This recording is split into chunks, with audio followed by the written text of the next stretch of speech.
Right, good morning. It's 10 a.m. I shall resume the inquiry.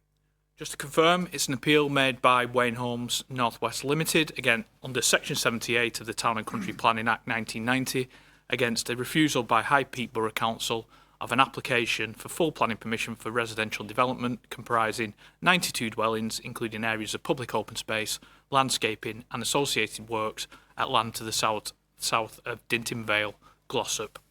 For anyone new today, my name is Gareth Wildgoose and I am a Chartered Town Planner and have been appointed by the Secretary of State to be the Planning Inspector to hold this inquiry. This is day 5 of the inquiry and the 4th sitting day because one of the days on Friday was just a site visit. Firstly, before we get into housekeeping matters, can I just, the usual reminders, can people just turn off their mobile phones or turn them to silent, and similarly with any notifications if people are using a laptop, please. Now, in terms of the format of today, typically we'll take a break in the mid-morning and then 1 p.m.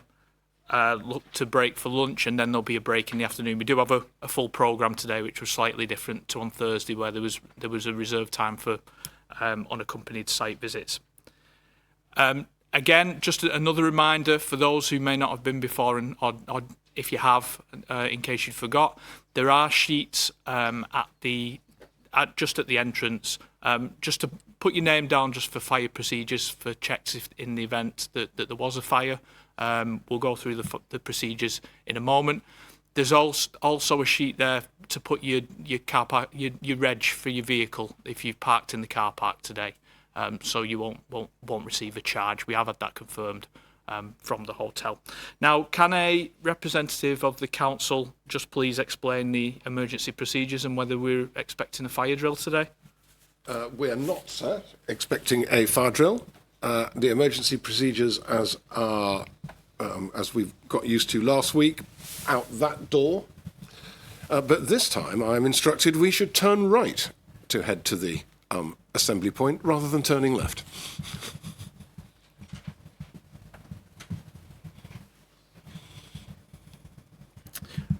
Thank you. Just to confirm before we get into housekeeping, today's programme is the remaining council witnesses. So it's a witness on viability and planning, and then there will also be roundtable sessions by the end of the day on planning obligations and conditions. That's correct. Now, just a recap of where we've been. It is the 6th and 7th witness that's been called, that will be called by the appellant today. We have had 5 previous witnesses. We also had statements on day 1 and day 2 from interested parties.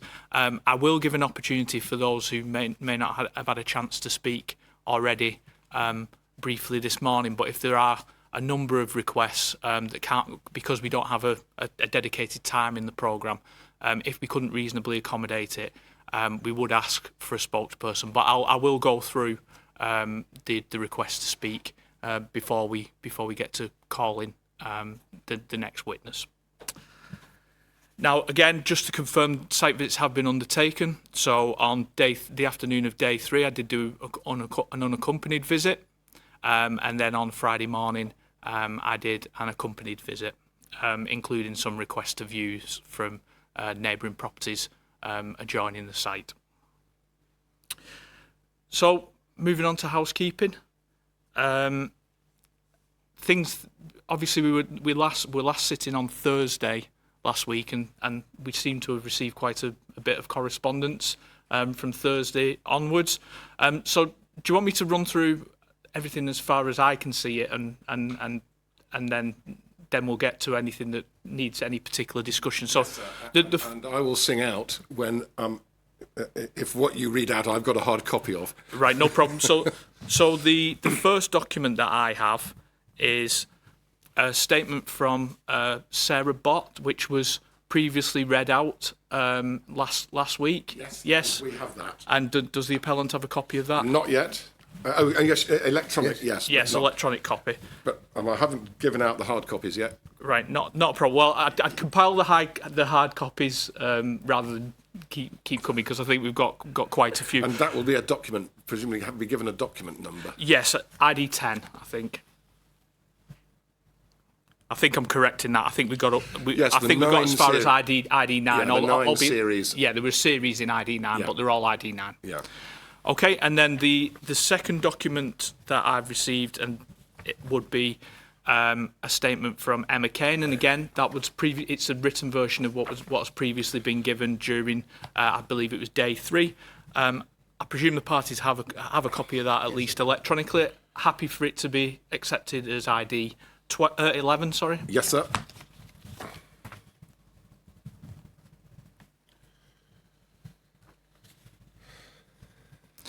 And then the next document that I have is a written statement from a Mr. Rob Davis. Yes, sir. I'm not sure whether, obviously I'll take a view as to whether in attendance today to speak, but if absent, happy in any case to accept it as ID 12 if both parties have a copy of it. Yes? Yes.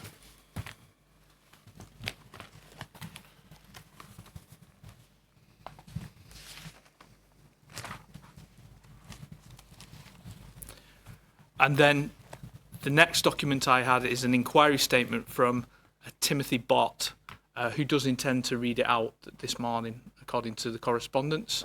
Has that been received? That's just been sent to me electronically, so that's okay. Appellant received it. Thank you. So I'll accept that as ID 13. And then there were a number of emails from Thursday through to this morning received from a local resident, Mrs. Wilson. Yes. The comments ranged from general comments on the appeal to procedural matters to photographs and video stills of wildlife observed in the site. Have the parties seen all of those emails as far as they're aware, including, I believe, a couple may have been sent through quite relatively early this morning? Yes. Yes? So we've got them all. Okay. Your case officer sent them through to Mr. Okay. Have the parties got any specific comments? Are they happy that any relevant planning matters will be covered by the evidence by the end of the day? Yes. And are the parties content for the emails as compiled as a whole to be accepted as ID 14? Yes. Yes, that was sent them. Just to confirm, it isn't my intention today that written statements are going to be read out by others. I did communicate that to the parties, that because of the limited time that parties have to speak, the people who've attended today will be prioritised. Yeah. But in doing so, in terms of efficient use of inquiry time, I did say that there would be a cut-off of 12 p.m. today for alternative submission of written statements if unable to attend. I assume with the parties wouldn't have an issue with that, because the intention is to give an opportunity to read over it at lunch, and then obviously the appellant would have the opportunity to recall a witness should it be necessary to deal with anything that may arise from those written statements if not already covered. So thank you. I think that's very fair. It gives us the opportunity, as we're entitled to the final word and address any issue through my final witness, Mr. Hourigan. Yes, I agree. So far as the various emails from Mrs. Wilson are concerned, they relate both to matters of substance in terms of the planning merits, but there are also some procedural fairness points raised. I have seen the response from the planning inspectorate. Yes. I'm assuming that will form part of the ID 14 series, or will it not? The procedural matter in terms of site visits, which you're referring to, which was a direct response, It wasn't my intention to Fine, that's include fine. it in that because it isn't evidence. It was No. it was procedural clarification. I just wanted to double check what was going in. Yes. But we have seen those comments. Yes. And they are on the record. Yes. Which is good.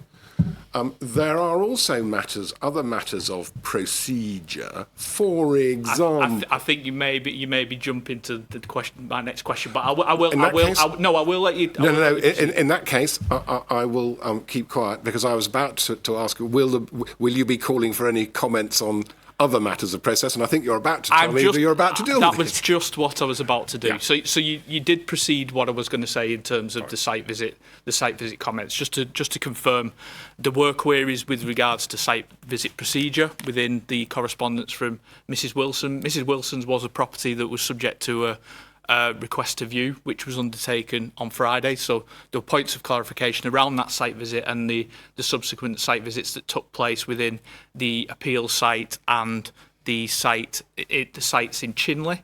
The planning inspector has responded directly to Mrs. Wilson on those points. They're not points of evidence; they're points of procedural matters, and as such. That was the intention not to include it as an inquiry document because it doesn't assist me in my decision-making process. There is one other procedural matter particularly that was raised, and that was the timing of the withdrawal of the council case and the ability for interested parties to instruct legal representation. And that's just a point that I will welcome comments from the parties on at this particular point. Yes, sir. The first thing to note, I think, is that there was no request to you to alter the inquiry procedure as a result of that development. There was, for example, no request for an adjournment. There was, for example, no request for Rule 6 status.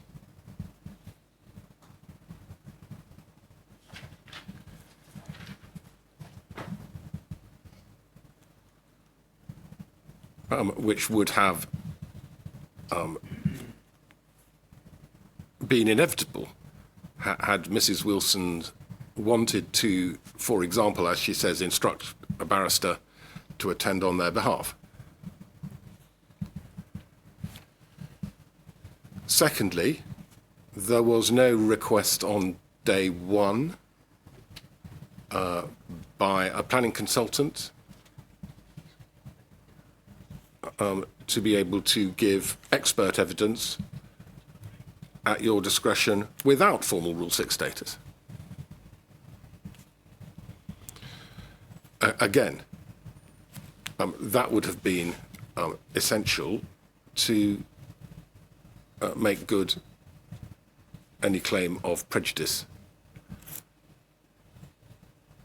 arising. So for both those reasons,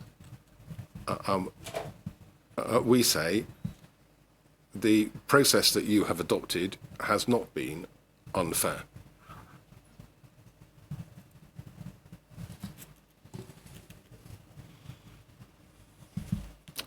Thank you, Mr. Richards. Anything to add, Mr. Barrett?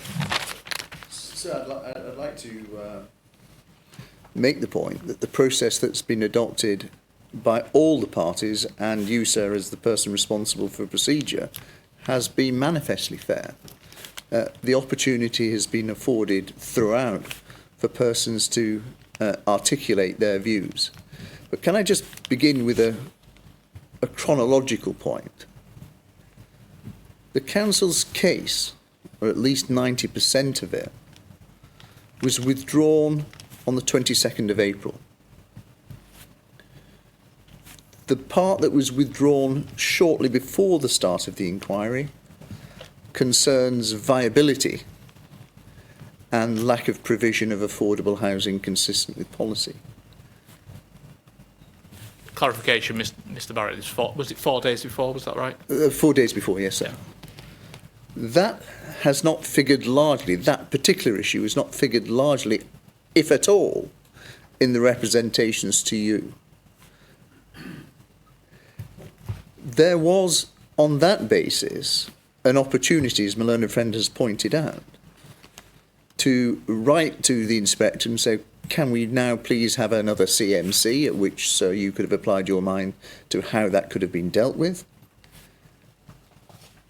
We know that they have, certainly members of the public and Mr. and Mrs. Wilson have access to a planning consultant who's no doubt in a position to advise, including the necessity of instructing counsel or a solicitor to represent them. There was, most importantly, is the point that's just been made by my learned friend. No application for Rule 6 status. No application for an adjournment at the start, even before the start of the inquiry. That application could have been made shortly after the 22nd of April. No request for a further CMC, case management conference. Instructions to experts. You have a very, very wide discretion, sir, to admit evidence. A planning consultant, although one would have hoped, would have been able to provide copies of the evidence before they actually attended the inquiry. You would have had a discretion to allow that evidence to be given, even though we weren't on notice of it for 28 days, 14 days, even 7 days before the hearing. That could have been accommodated over the course of an inquiry that lasted just over a week. So the very short point is this: there was ample opportunity in procedural terms to take that case for an adjournment or whatever, forward on behalf of local residents. There was plainly an election not to do so. And therefore, in those circumstances, not only has there been no unfairness, the reverse is true, there has been manifest fairness in the way that the inquiry has conducted itself and been able to accommodate local objections made on the floor of the inquiry itself without notice. I'm not making any complaint about that. That comes with the job. But that's part of the fairness, sir, and part of your responsibility to ensure that everybody who wants to speak, wants to be heard, gets an opportunity, a full and proper opportunity to do so. And I've seen no evidence whatsoever of any procedural unfairness in this case. So that would be my response to the generic point made in the correspondence that you have. Thank you. And just to clarify, that question was asked because it's a procedural matter at this point, rather than something that really could have been dealt with in evidence. So that's why we've taken it up front. I'll reflect on the views that I've heard. It isn't a matter upon which I intend to make a decision right in this moment. Given we're all here, it makes sense that the inquiry proceeds in any case, and I continue to reflect on that throughout the remainder of the inquiry and potentially beyond. Thank you very much, sir. Thank you. Sorry, I'm just working through documents received, and then I'll take those who wish to speak. Okay. No, I'll take it very quickly now. But yes. It's just from what I understand, in light of the withdrawal of the objections by the council, I've read in the procedures that if third parties or large groups such as residents would like to appoint a solicitor on their behalf, it can be given the Rule 6 status for that to happen in advance prior to the inquiry. With the council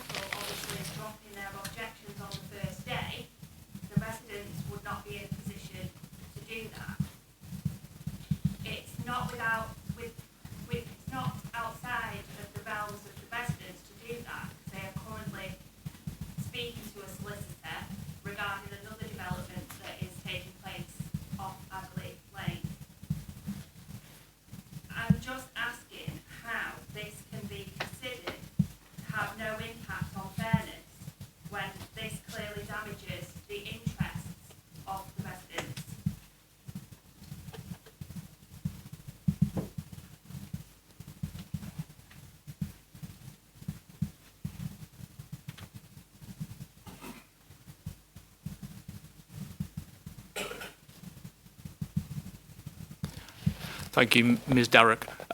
My assumption is the parties don't want to add anything further on that particular point, because I'm assuming they considered it was just briefly covered. I have covered it, but for the avoidance of doubt, I'm glad to hear that access to legal advice has been taken. We know that access to planning professional advice has been taken, at least by some of the residents. Oh. Can I just ask no interruptions from the floor, please, when someone's speaking? The point that I made, the crucial point, is the council didn't withdraw its case on the first day of the inquiry. The elements of the case that the local residents were concerned about were withdrawn on the 22nd of April. Air quality, highway safety, all those issues were withdrawn on that day. The residual matter related to viability, and then only a very narrow issue on viability, concerning how one goes about doing it, where there's an allocation as opposed to an individual planning application. There was, in short, ample opportunity, should that have been considered appropriate, for local residents to instruct planning consultants and solicitors with a view to them being professionally represented, if that was their wish, shortly after the 22nd of April. So the key point that I'm making, sir, is simply I do not accept that that was done on the very last minute by the council. The council's position was clear a few days before the inquiry, but only on that narrow issue of viability. The principal elements of the case, and of which most of the local residents have expressed very clear concern, were decided that would not be defended from the 22nd of April.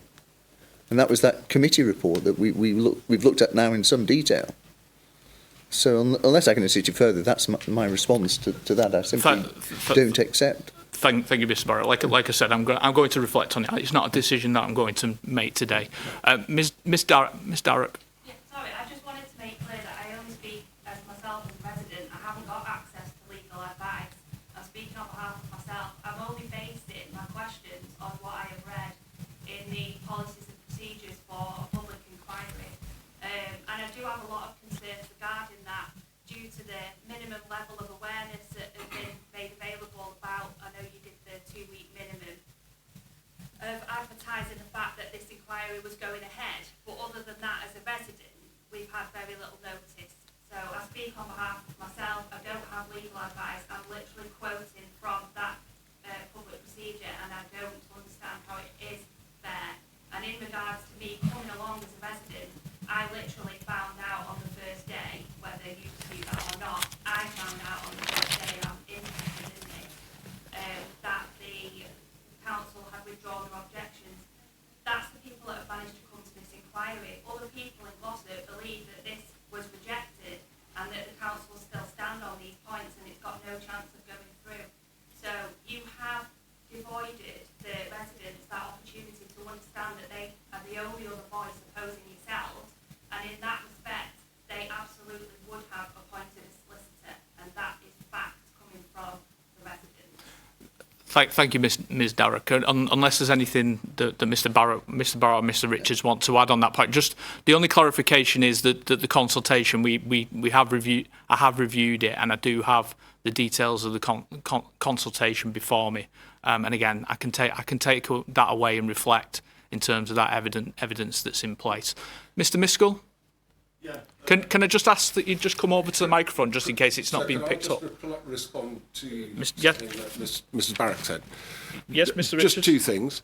The withdrawal of the first part of the council's case on the 22nd of April was done through the planning committee, went through the planning committee, and therefore local residents' elected representatives were well aware of what was going on. And the position on the viability was also reported to planning committee. But in any event, my point was that there was no application for an adjournment or Rule 6 statement on day one of the inquiry. So far as I'm aware, there is still no such application. I believe that you would have to deal with such an application if it materialised at any point before your decision was issued.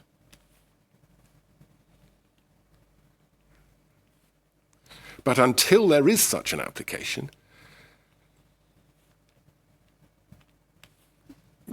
we should proceed on the basis that there is none.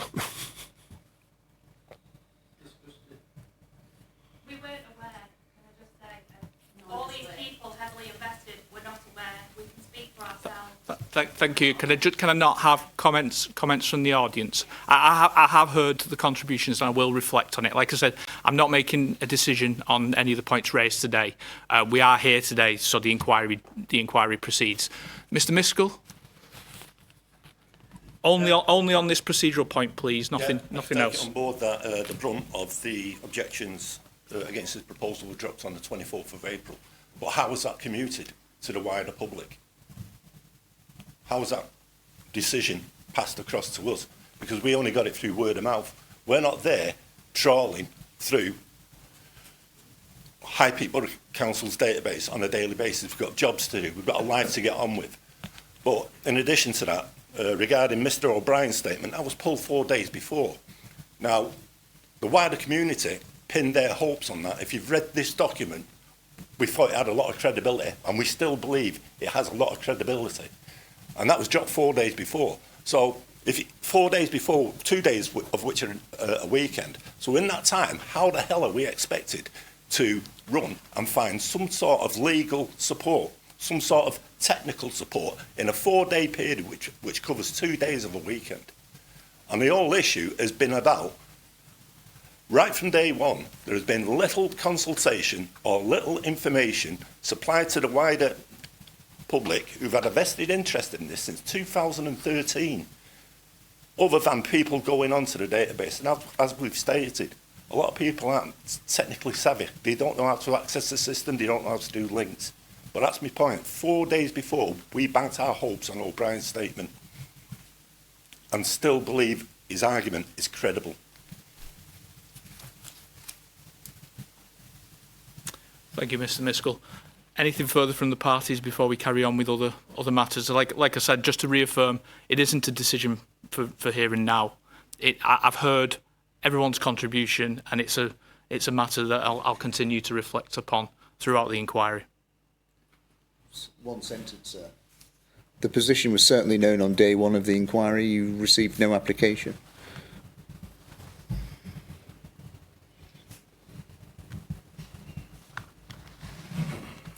Thank you. We'll move on to other matters because that's a matter I'll continue to reflect on, and we need not keep going round over the same points. I've heard them. Other documents received. Just to run through those, I've received a response from the appellant. So, and that was to my queries on the planning obligation. Now, I'm conscious that my feedback to assist parties in the roundtable discussion doesn't contain evidence. It just queries, but there certainly does appear to be some evidence in relation to presented in terms of planning obligation. Now, I'm not saying that there's any problem with that, but the question is, as such, should that be therefore included in the inquiry document for completeness as ID 15? Out of an abundance of caution, I think, sir, that's probably more sensible. I understand it wouldn't normally, but insofar as our response does draw upon evidence, I think that would be helpful. Yes, I think that's the difference. Obviously, my feedback was to assist discussions. Yeah. The response is obviously to help marshal those discussions, but it does probably, in my view, it probably does cross the line into adding evidence. So I'm assuming, Mr. Richards, you don't have any objection? That sounds very sensible.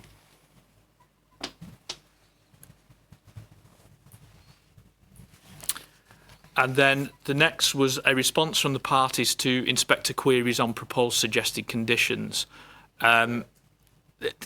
This one was probably this one's probably a more marginal call whether it includes evidence, but given the cautious approach taken to ID 15 in the interest of consistency, happy for it to be accepted as ID 16. Yes, sir. I think consistency is the main point on that one.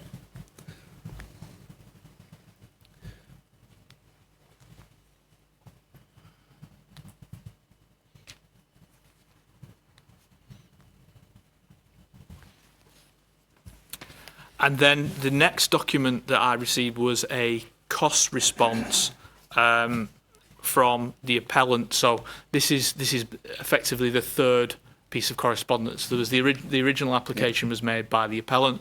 A written response has been received by the council, and this is a subsequent, I'm assuming, final response, albeit there'll be opportunities for oral updates should that be necessary during the point that we address costs after closings. My assumption is we didn't take, for reasons that were discussed last week, the fact that the cost application isn't evidence as part of the plan, as part of the appeal of itself. It's a separate process. It wasn't included in an inquiry document. So my immediate inclination is that we continue that approach for this document, but just whether the parties have got any particular comments on that approach. No, sir. I think that's a consistent and appropriate approach. We're confining the inquiry document series to those which have at least some evidential content. Yeah. Or relationship with the planning merits of your decision. Thank you. They're all the documents that I'm aware of. Is there anything else I should have received that I've not referred to at this particular point? I'm up to ID 16 at this particular point, just to help So the can I parties. just raise one issue in respect of the cost? Miller and Friend and I had a very brief discussion at the start of the day. Normally, sir, you would hear any cost application and response at the very end of the case, after closing. The way that both Malone and Friend and I have approached this is to provide you with written documentation throughout. And to save inquiry time, although I think Malone and Friend and I want to have one pretty minor comment on a footnote in my reply, we would be content, sir, that you treat those documents as our submissions without anything to add to save the inquiry time. Unless, of course, sir, you would wish that to happen and or you had any particular queries over the content of either document. No, that's helpful to me. I was going to propose to take those written comments as read unless there are any particular updates to it. Obviously, I'm mindful that the remainder of today and closings are to come. So, I'll reserve any particular position and allow the parties to have their position should something arise that necessitates an update on cost. But I was going to take them as read unless the parties had any particular verbal updates that they wish to make. But we will deal with them immediately after closings whenever that may occur. In the programme, the closings are reserved for a virtual closing tomorrow with costs, but it does depend on how we proceed today. If we happen to take them early, we'll see where we are on that particular point with the timetable.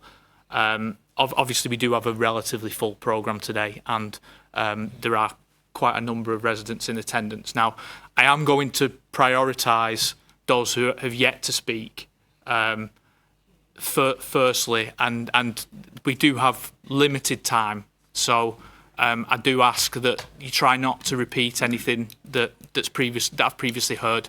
I am aware of the strength of feeling from local residents, both from the amount of written evidence that's before me, including all the representations to the applications, all the representations to the appeal, and the contributions that were made to the inquiry last week. So that's the reason that I'm just asking. It doesn't assist the inquiry to hear the same points repeatedly. I have heard them and I will take them into account. Mr. Miskell? Yeah, just getting back to the statements you read out the names. I didn't hear my name being mentioned or that matter, Mr. Dave Bennett's. And we actually spoke last week and submitted a statement. I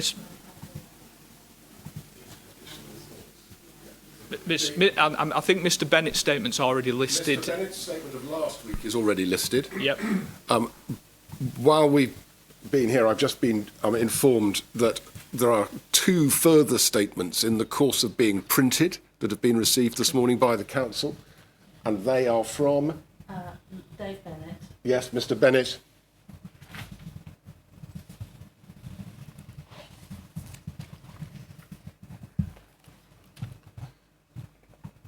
And Emma Greengrass. Yes. Emma Griffith. Griffith. It just says Emma G on the email, I'm afraid. Okay. But anyway, so there are statements continuing to come in. And in terms of Mr. Miskell, have you received the correspondence that you're aware of? I haven't seen one from Mr. Miskell. It certainly wasn't in the list up to IQ 9, which is where we got to at the back end of last week.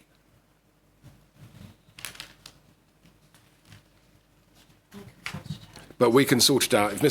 If during an appropriate break in proceedings, whether it's the mid-morning short break or the lunch break, Mr. Miskell has a quiet word with Mrs. De Bruin, if there's been an email to the council that's gone astray, we can seek to find it. Thank you. I've just received notification that we may have something else that's arriving at the moment, so I'll just respond Yes. to that. Yes, we can find out and trawl the council's email inbox. Of course, we can't trawl the case officer's inbox at PINS. So,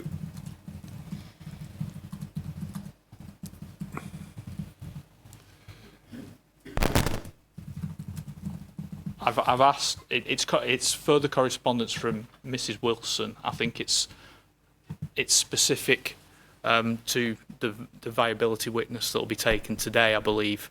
I've asked that the email sent to parties first. I haven't seen it. It was a question. Should the parties be receiving it right now? So I've just said it should be forwarded to you. I would like the parties to look at it. It may be a case that we do adjourn after we take statements, if that's received, so you can review it before you call your witness, Mr. Barrett. And then you can let me know whether you're happy for it to be accepted at that particular point. I'm assuming, sir, that your case officer is going to forward it to Mr. Mellons, who can forward it to me. I've literally just asked, Okay. asked that it's forwarded to the council and the appellant to allow you to review it first. Thank you. Ms. Darrett? I've had a statement on behalf of Ross Darrock on dated. I'm hoping he's going to email it over before 12 today. Okay.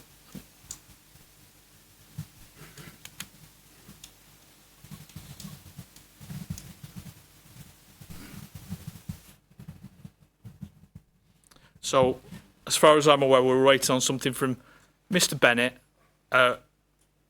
Miss Griffiths, we believe, but we're not sure in terms of the surname. An arrangement with to see what's happened with Mr. Miskell submitting evidence, and Mr. Darrock's statement by 12. Now, is there anything else? Anything else on other procedural matters before we move on to taking statements, prioritising those that haven't been heard previously? No, not from my side, thank you, sir. Thank you. In that case, can I just ask those who wish to speak today, starting with those that haven't spoken before? Yes, sir.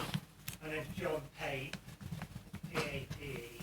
So, sorry. Can you just come to the microphone just so I can hear it, and then spell it out, and it's so that people at home can hear it as well.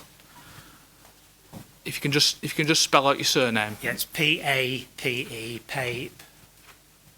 Okay.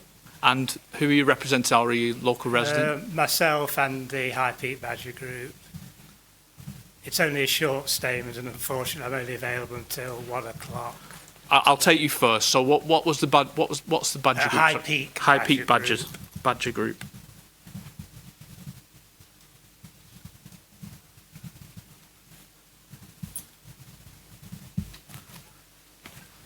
Anyone else who wishes to speak? Yes, sir. If you can just come to the microphone.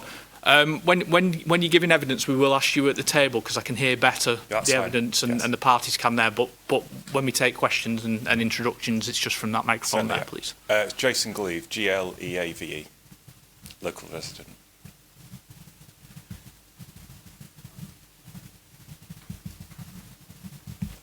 Thank you.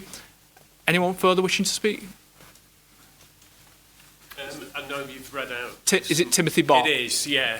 But I don't want to sort of restrict anybody else if both parties have got the electronic copy of mine. I would like to read it out, but I don't want to restrict anybody else because I know you push for time.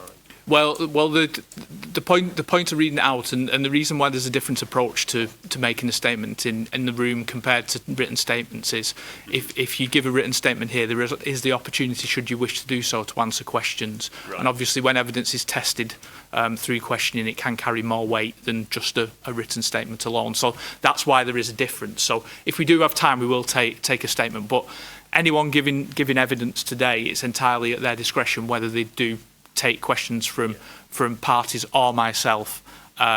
It's entirely up to you, but that's the point. It can carry more weight because it's tested in evidence. Right. Thank you, Mr. Bott. Mr. Miskell?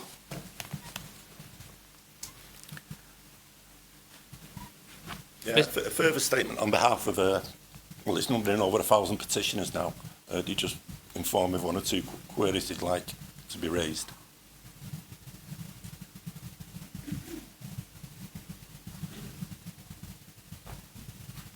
Thank you. Any other requests?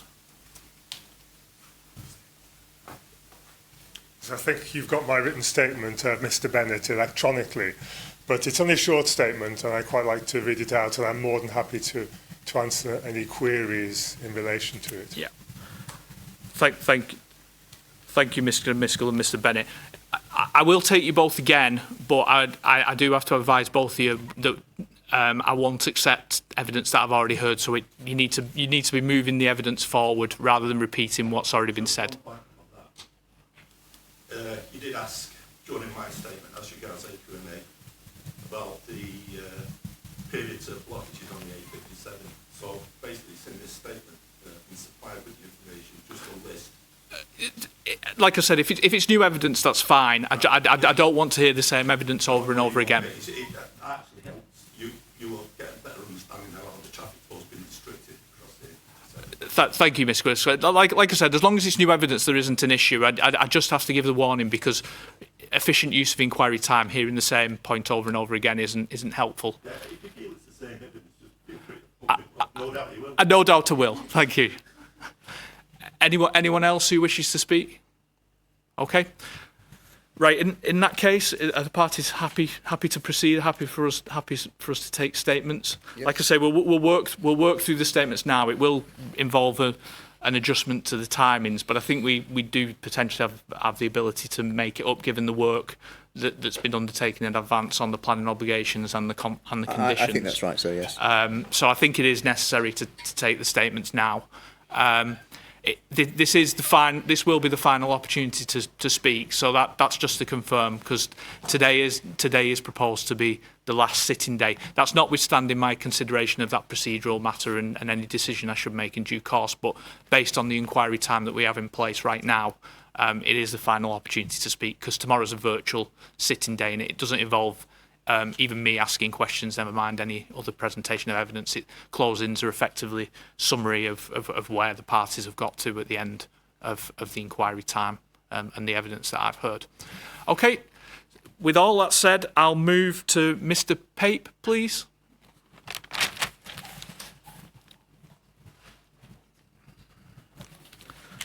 Feel free to just make yourself comfortable, Mr. Pape. If you just give me one moment just to make a few notes, things like the time.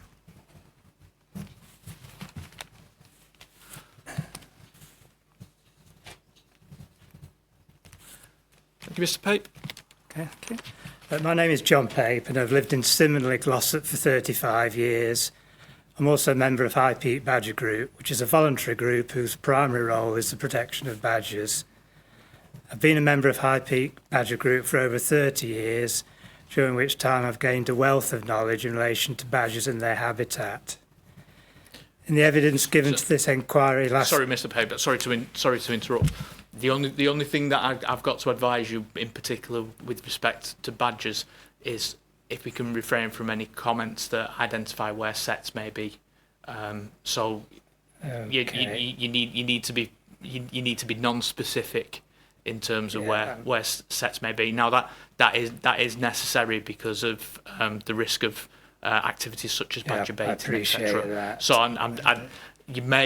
I'll give you a moment if you get the point where you may have been specific to maybe look at that and try and rephrase it so it's not available to public. I've just got to bear in mind we're being live streamed and we don't know who may be observing, so we can't take that risk. Just, sorry, I wouldn't normally interrupt, but it's the same for inspectors in decision letters. We are non-specific on such matters.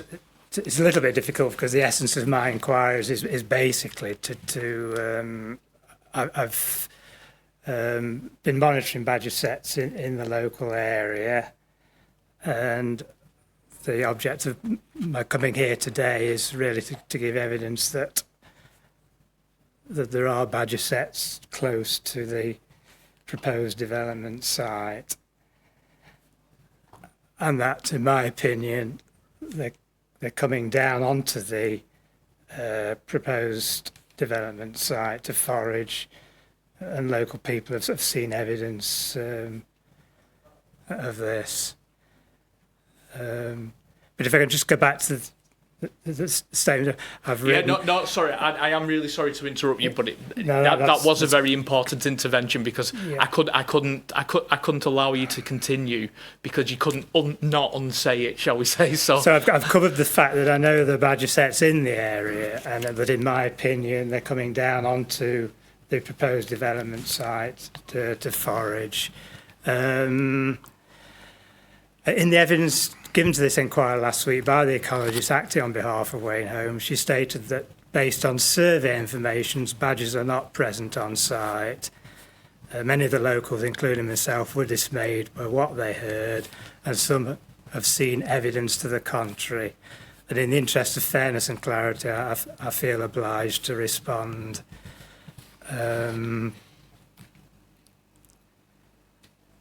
I've covered the fact that I know that the badger sets in the area, and these have been in existence for as long as I've lived in Glossop, and probably they were there a long time before.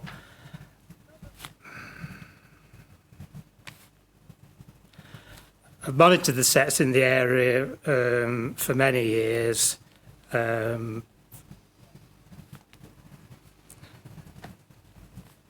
And the main set in the vicinity of the proposed development site. I visited as recently as the 17th of June this year. Found this sector very active. It's a set that I've monitored regularly over the years. It's continually active throughout the year, as opposed to other sets in the area that may be sporadically occupied by badgers.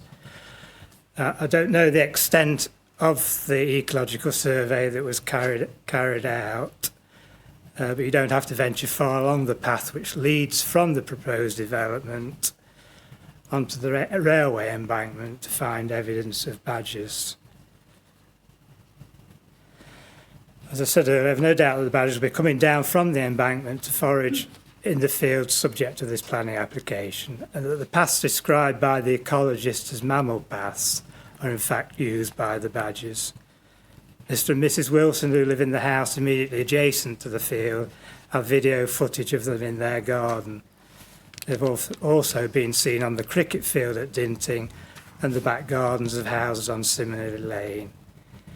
Anyone who knows the geography of the area will know that the badgers would have to cross the field in order to get to those locations. Badgers are resilient creatures, and I have no doubt they will survive. But with the ever-increasing building of housing developments on greenfield sites, badger habitats are continually being squeezed, and with the government-sanctioned culling of tens of thousands of badgers each year, we can ill afford to lose any more. Also, it seems to be accepted by Derbyshire Wild Trust that this development will not have a direct impact on the badger sets themselves. It will undoubtedly have an impact on their foraging grounds. If this development is given approval, then I dare say it won't be long before we start getting complaints that the badgers are digging up people's manicured lawns. Well, I'm sorry, the badgers were here first, and you're living on what was their territory. And that concludes my statement. I'm aware of the time constraints. I just have one additional comment. Yes, Mr. Pape. I'd just like to add that I think High Peak Borough Council have acted shamelessly in basically leaving the local residents to fight this planning application on their own. I followed the progress of this planning application throughout and attended the meeting on the 24th of October at Buxton when this planning application was unanimously rejected by the Development Control Committee, made up of local councillors elected by the residents of High Peak to represent them. It was obvious at that meeting that High Peak Borough Council were keen to push this planning application through, and that no doubt is because they have a piece of land adjacent to this site that they're also keen to develop for housing. It seems High Peak Borough Council have done everything within their power to overrule the decision made by the Development Control Committee, resulting in them withdrawing all of their objections. To me, this makes a mockery of the planning system and also the democratic process of electing our local councillors. Thank you. Just catching up.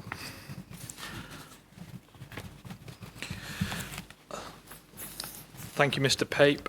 The only point of clarification, I've not got any particular questions. Obviously, I was trying to be very careful in terms of identifying set locations, etc.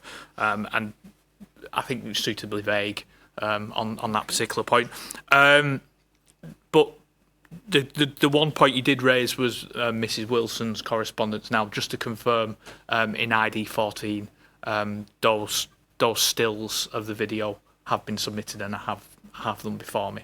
So just to clarify on the evidence you referred to it, I have seen those stills that were provided. Nothing further from me. Are you happy to take questions from the appellant? I am, yes. Thank you. Yeah. Mr. Barrett, whenever you're ready. Thank you. Mr. Peake, I may have misheard, but I thought you had said it had been reported to you that my clients, the appellants that is, had not noticed or not noted the presence of badgers on this site. No, I didn't say that. I repeated what she had said in her evidence to the inquiry last week, I believe, that it's a direct quote. Based on survey information, badgers are not present on site. Well, that's not so, is it? Because you have seen the report, a bespoke report that dealt with badgers. It's core document 1.39. Are you familiar with that document? I'm not familiar with that document. Let me read you out what my clients have actually said. In that report, and I'm very conscious of the fact that the inspector, quite rightly, has said we should avoid identifying the sets of badgers. Paragraph 1.1, this follows the completion of an extended Phase 1 habitat survey undertaken in November 2021 by TEP, which identified the presence of badger activity within and immediately adjacent to the site. That exactly conforms with your advice, doesn't it? It does, yes. I was responding to... I haven't read that core document, but yes, I agree that confirms that the badgers are present. Now, 2.3... But I was responding directly to what the ecologist said last week. No. The appellant hadn't said that at all. No, she'd said, based on survey information... Mrs. Wilson says that's what the appellant said. That was wrong. No, I've listened to the ecologist who gave her evidence last Thursday, and she says, based on survey information, badgers are not present on site. That's exactly what she said. That's what Mrs. Wilson said. No, that's what Rachel Kerr said. There's no sets on site. And that's right, isn't it? Badgers are not present on site. So she's virtually implying that badgers don't use that field at all. I'm sorry, she refers to, in her evidence, CD 1.39. Anybody reading her evidence I haven't read that. would see that. Can I just pause everyone there? Can the witness and the barrister please don't talk over each other, and please, when questions and answers are being given, can the audience just refrain? Because I've got to concentrate on the question and the answer, and so it doesn't assist me when there's noise taking place all over there. Those who are giving evidence, you will get your opportunity to provide it. Mr. Barrett, please resume. Paragraph 2.3.2, I'm going to read out from this report, under the heading Badger Survey. The Badger Survey area was surveyed for evidence of badger sets. Any sets recorded were classified according to the published criteria. Evidence of badger such as paths, hairs, latrines, footprints or sign of foraging were also recorded. Descriptions of signs of badgers have been provided in Appendix B. Can you agree, Mr. Pave, there is no badger set on the appeal site? I could agree with that. I think we all accept the badger sets in the area, but the particular point I'm addressing is that in her evidence this inquiry last week, the ecologist implied, and correct me if I'm wrong, that the badgers were not coming down onto that. There's no evidence of badgers coming down onto that field to forage. I'm Thank you, Mr. Bennett. I think I've got the point. I think I've got the point of where the difference is, and I think Mr. Barrett's question was leading to clarify if there was any misinterpretation of that particular point. I can't ask questions from the audience at this particular point. And Sorry. And just for the inspector's note and for your information, Mr. Pate, the Badger Survey, CD 1.39, actually provided, by reference to a map, the evidence that there were mammal paths on the appeal site within the red edge and within the margins of the red edge as well. And that has been taken on board in the design of the scheme. I'm not sure you're aware of that, are you? Well, I think they were conveniently referred to as mammal paths to avoid actually saying that they were badger paths.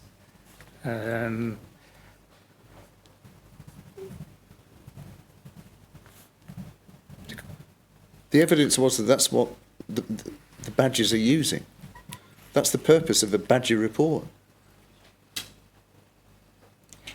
Yeah, she used the term mammal paths, I believe. I mean, obviously, badgers are mammals, and it encompasses the badgers. But it is more than likely, in my opinion, that those paths are paths that are being used by badgers.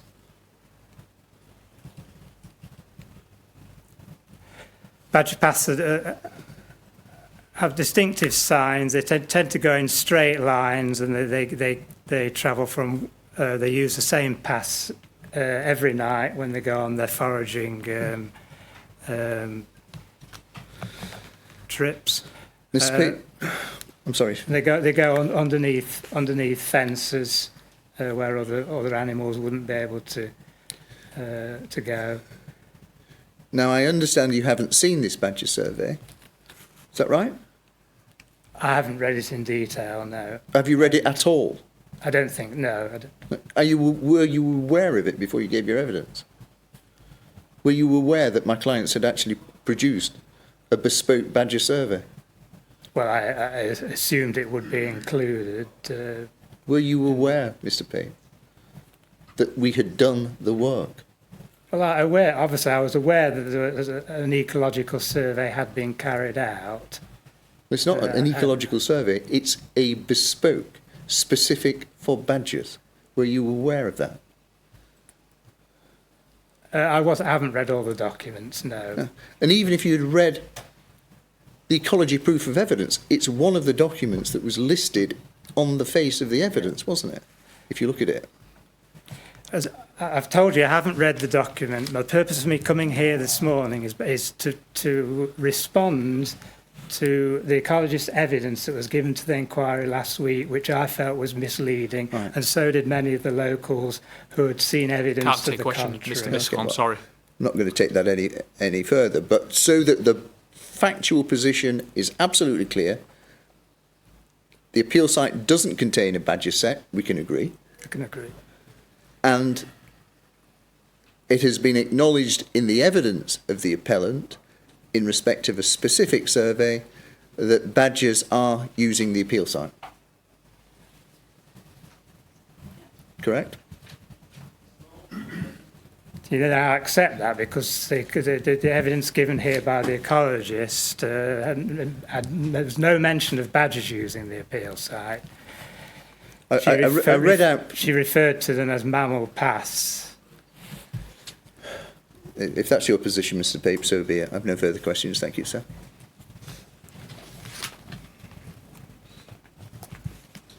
Thank you, Mr. Pape. Thanks Thank for you your very evidence. much. I don't have any Do I further need to questions give on my copy of my statement to...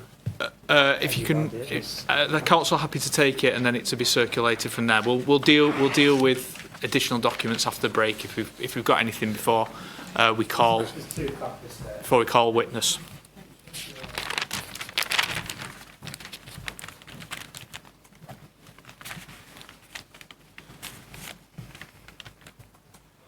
Thank you. I'll take Mr. Bott next, please.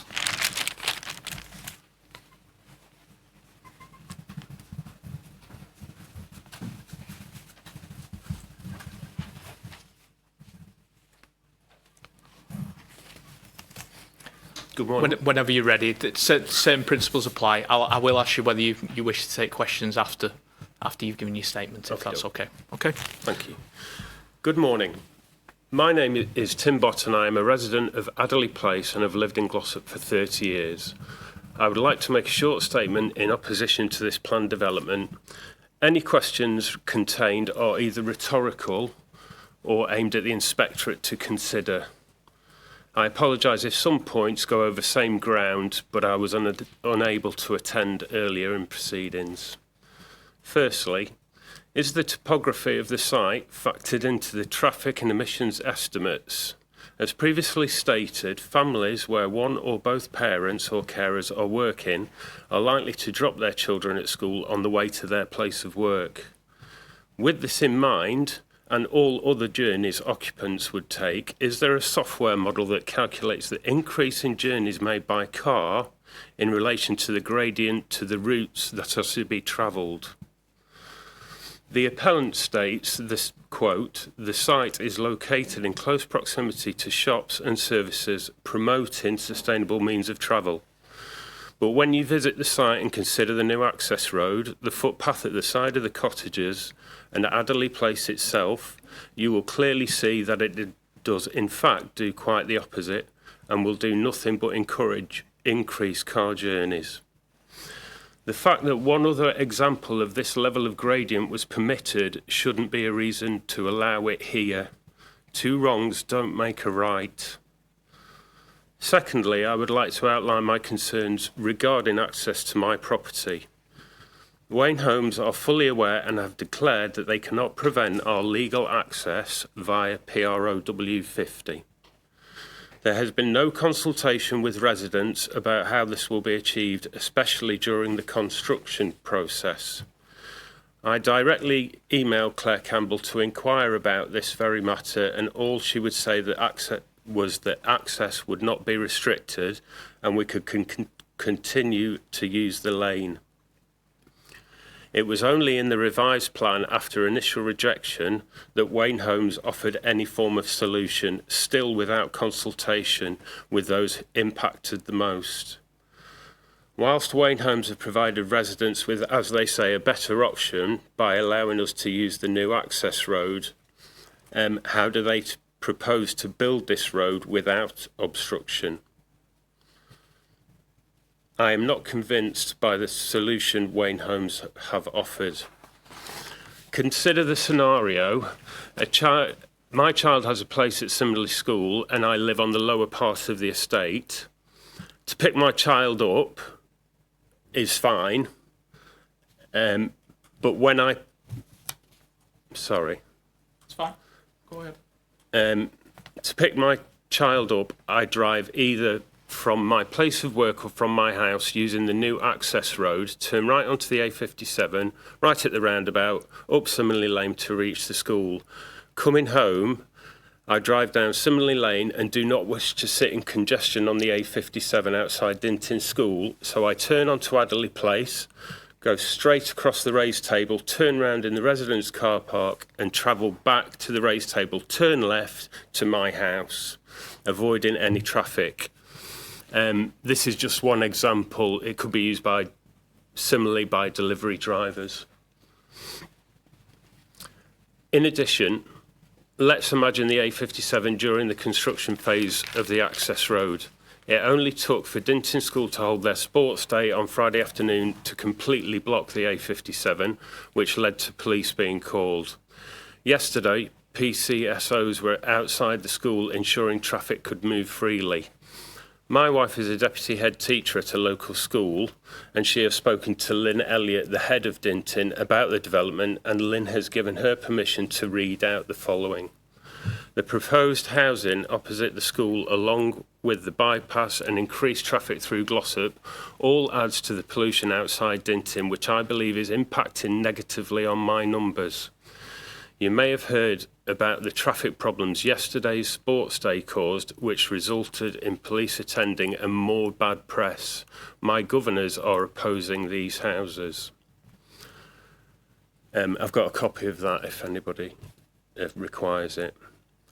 In conclusion, when I try and understand why this site has been chosen, the only answers I can find are the increased profit of building properties in an affluent area and the potential for the development in the adjacent council-owned land.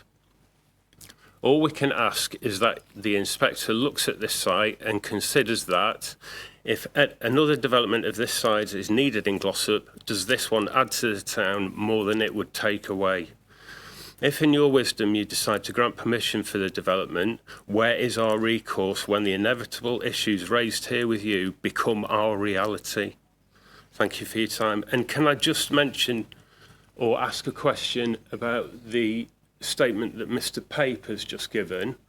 Can he provide or explain the location of the badger set privately? Because I'm sure that this shows that the development site is very crucial to their environment. No.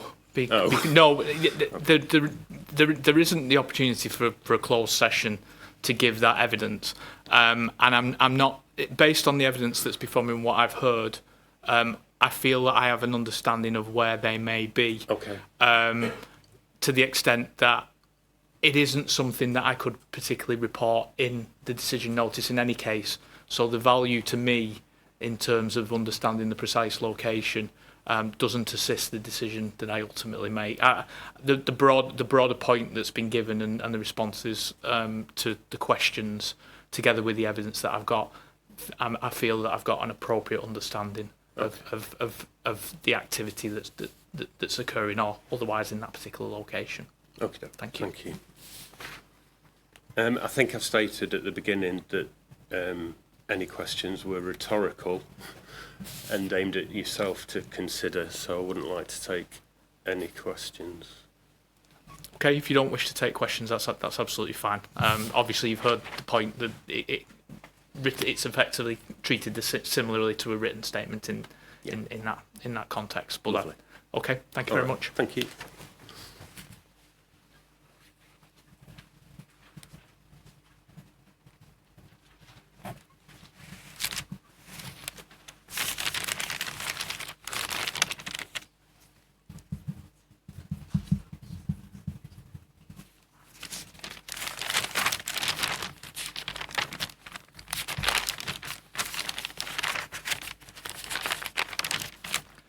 Mr. Barrett, I trust in the absence of questions that if you feel it necessary, your planning witness will pick up anything that you feel necessary to cover. Should you consider it necessary in the absence of questioning? Thank you, sir. That will be the position. Mr. Hurrigan will be my final witness, and he can deal with it. Yes, thank you. Can I take Mr. Gleave now, please?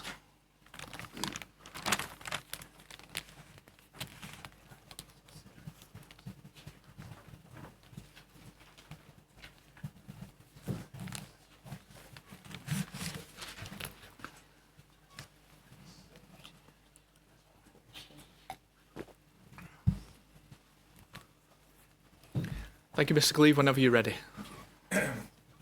My name's Jason Gleave. I'm a resident of Adley Place. The following data and survey was compiled by my wife, Julie Greengrass, and I'm going to read that on her behalf. She's going to send over all the data that she's compiled later on.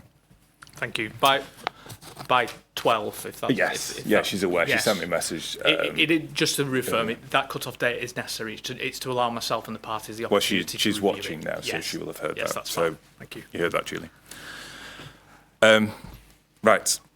Background. So, since 2016 and the late addition of Adley Place to the local area plan, it has always met strong objection from residents of Glossop.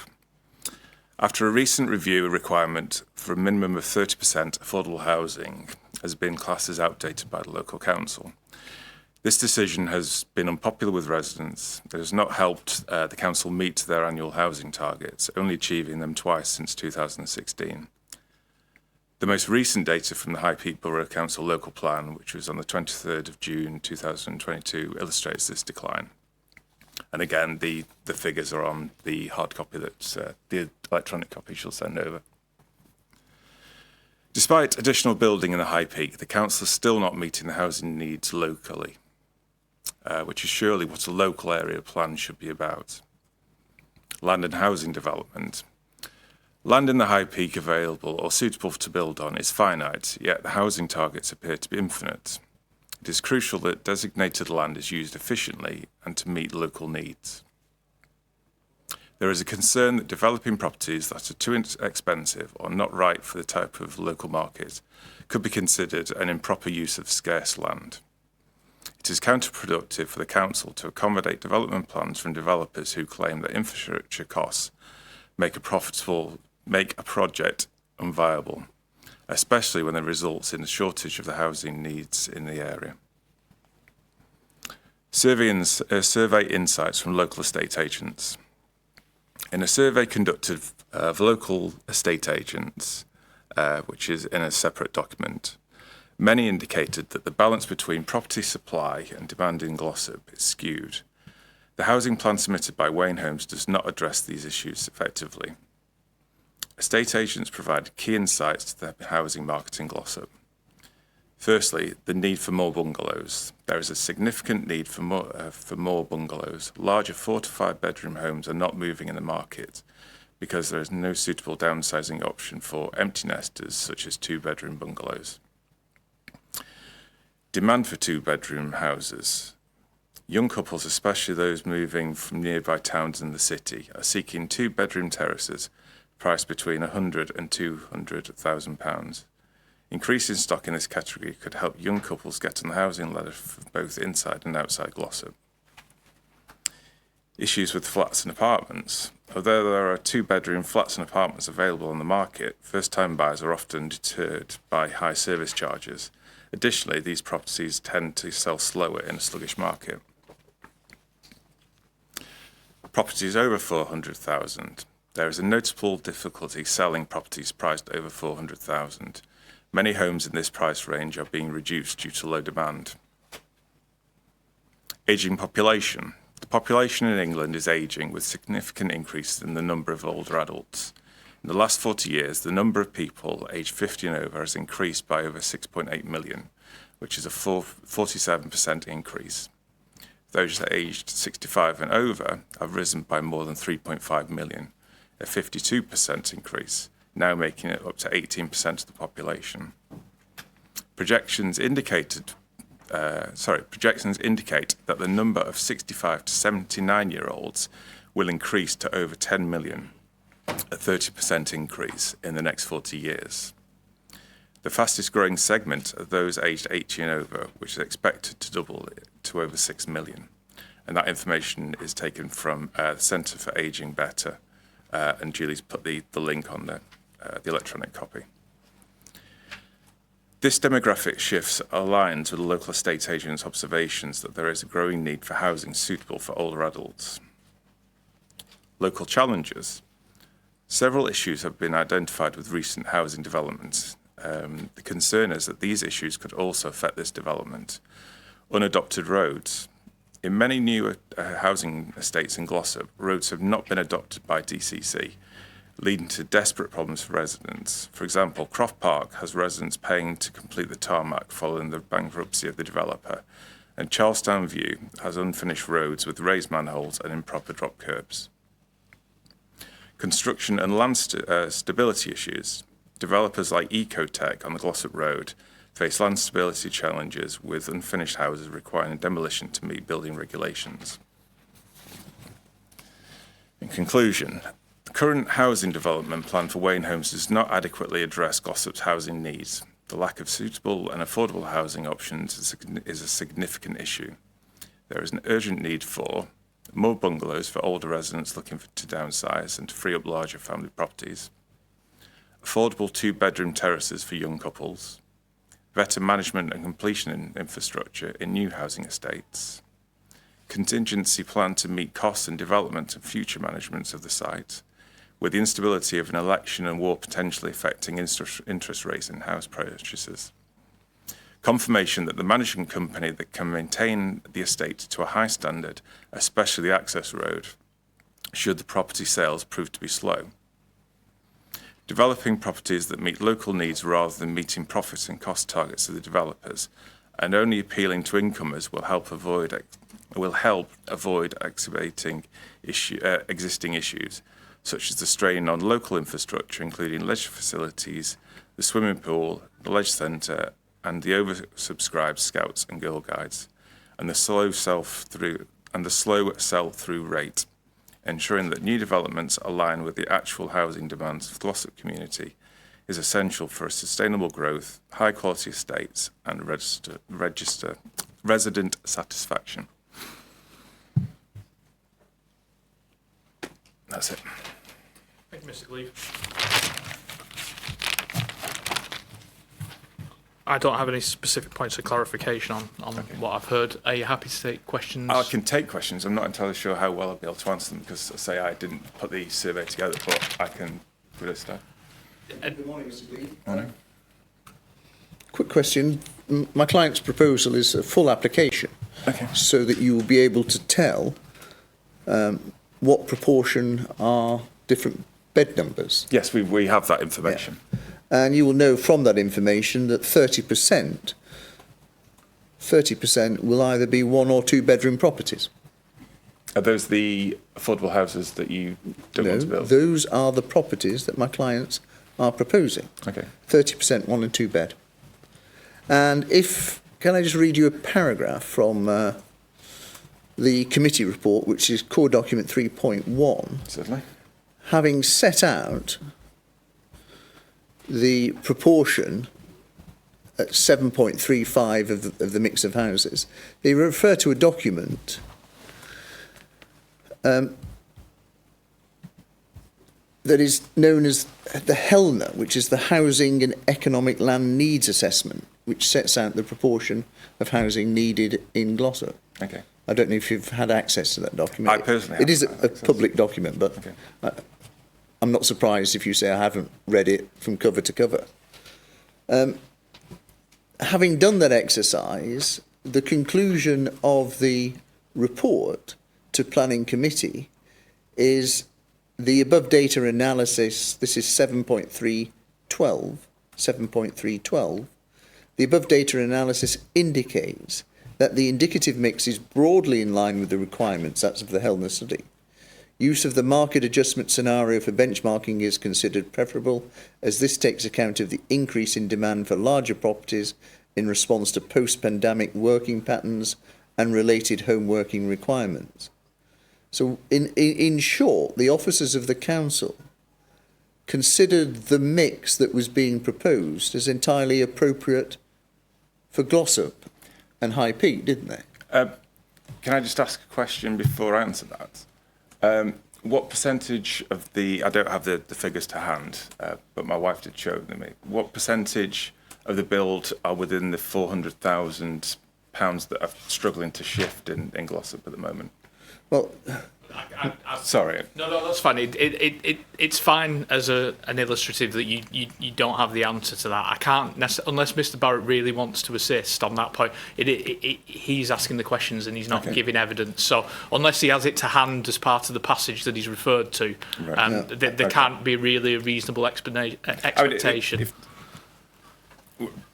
The only way that I can answer that is my wife went to a number of estate agents in Glossop on her own time, interviewed them and just asked what was selling, what was needed, and that is what this is based on. And what those estate agents said is that the housing, I realise that you're saying that there are some smaller properties which, you know, Glossop needs, but from my memory, and I say I can't pick out the percentages, a lot of the percentage falls within the housing bracket that the estate agents within Glossop are struggling to sell, which is the 400,000 plus the houses. Total, if that answers your question. I just wanted the inspectors to be aware that the number of 4-bedroom properties in the mix are a total of 15 out of 92, less than 20%. Right, okay. Yeah. Mr. Gleave, I have no further questions. Thank you very much. Thank you very much for your time. Thank you, Mr. Gleave.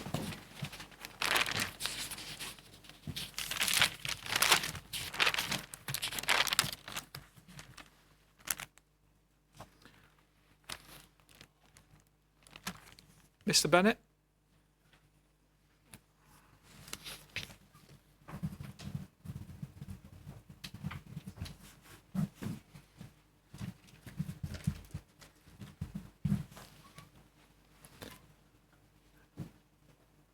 Whenever you're ready to make your supplementary statement, Mr. Bennett. Thank you very much, sir. Yes, this is a very short statement, and in part, some of the queries that I have actually also been raised this morning by Mr. Bott around access onto Adderley Place and Simondley Lane.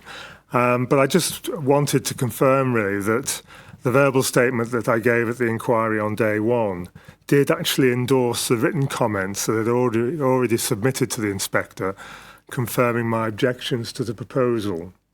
Now, I note this morning there has been some discussion around the weight given to the issue of affordable housing on the property, on the development. In my objection, I did specifically state that I felt that the lack of affordable housing was a real disadvantage to the merits of this development, and that to not be able to deliver one affordable housing out of 92, I think, is a dire statement in terms of the viability of the site overall. So affordability, I think, is an issue, even though it has not been concentrated on at this inquiry due to the other pressing matters that have been raised. Yes, just to confirm, Mr. Barrett's yet to call his viability witness or his planning witness who will have the opportunity to cover those matters. Okay. In addition to the statement I made on Monday, I'd like to draw the inspector's attention to the categoric assurance that was given by the Wayne Homes expert David Roberts, I think, that it would not be possible for a vehicle leaving or entering the development from the main access road to and from the A57 to turn onto the unadopted road that serves Adderley Place and to leave the development via the road onto Simondley Lane. I think he stated this at around 5 hours and 20 minutes into day one. It's very precise. Well, I've looked at the video.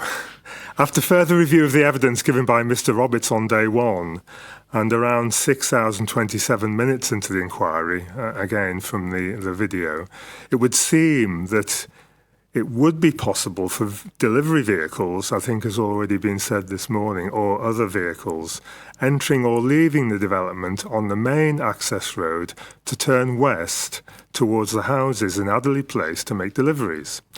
It would therefore also be possible for cars from new houses to do the same and to turn at the west end of Adderley Place and then approach the junction, the Bollard Junction, and carry on across it to the east and then to access Simonley Lane. This would negate the purpose of the bollards and make it possible for cars to use the unadopted road as a rat run.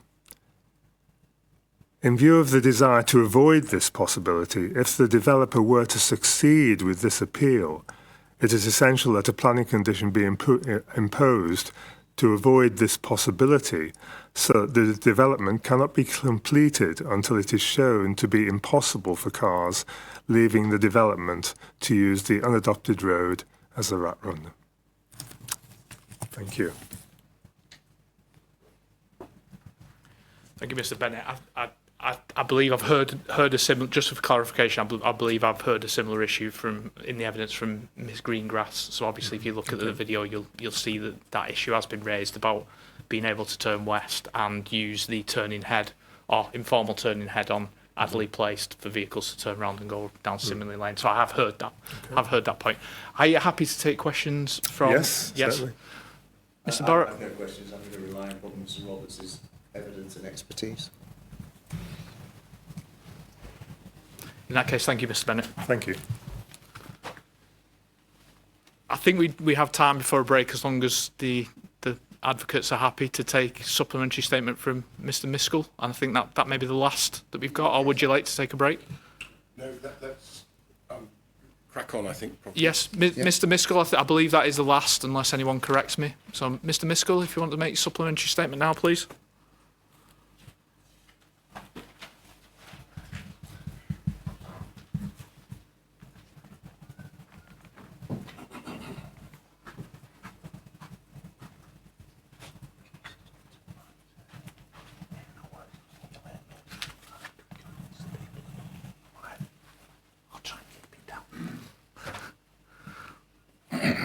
Thank you, Mr. Miskell. Whenever you're ready. Mr. Philip Miskell, representing petitioners who objected against this proposal, currently standing at 1,000. Mr. Walgers, you asked about the period of closures to the A57, as the point was made that the reduced traffic flow as a result of the closures, it would follow that there would be a reduction in adverse air quality readings over that period, and it was established that such gaps in the data had not been factored into the AQMA model. So basically, I've got a list of the dates of when it was closed. It's quite. Just bear with 1 sec.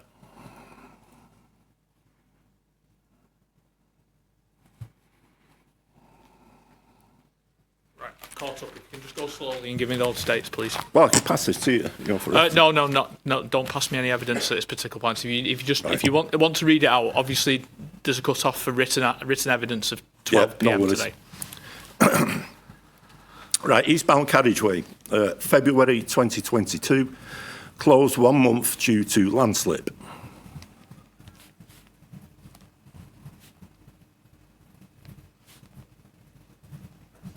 Thank you. Closed 1 month, August to September 2022, for major repairs.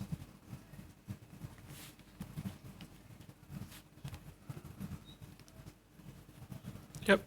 May 23, further landslip, road closed, and again in August for 1 month.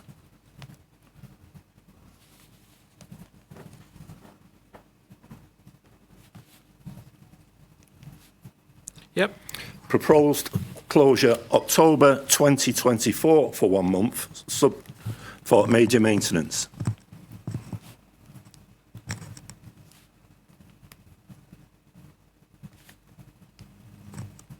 Yes. Throughout this period, and it's still in force, the A57 has been subject to the barring to the transit of heavy goods vehicles and subject to a 20-mile-an-hour speed restriction. You may have seen highway signs informing drivers and notify them of alternative routes to travel east. They're actually intermittent along the A57. I've seen them. Yeah. Right. In addition to this, we spoke about the problems on the westbound traffic over a certain period. So westbound, April 2022, the A57 was subject to a 5-month blockade to permit a major gas pipeline upgrade. Sorry, what dates were those? April 2022, and that was continuous for 5 months. And purpose, sorry. I'm just trying to keep up. To allow the upgrade of a major gas pipeline. That was on Mottram Moor, A57.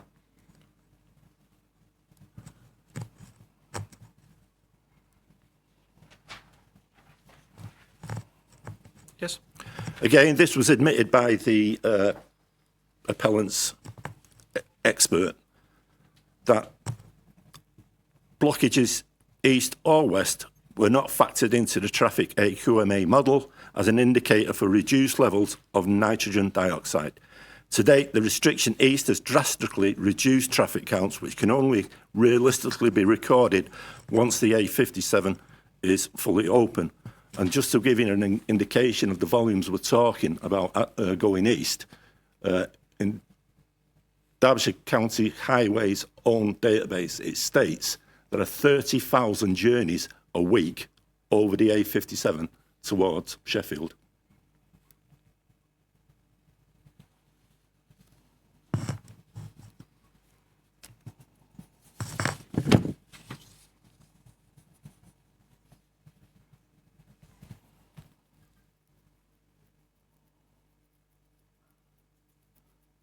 You're not waiting for me, Mr. Miskell, are you?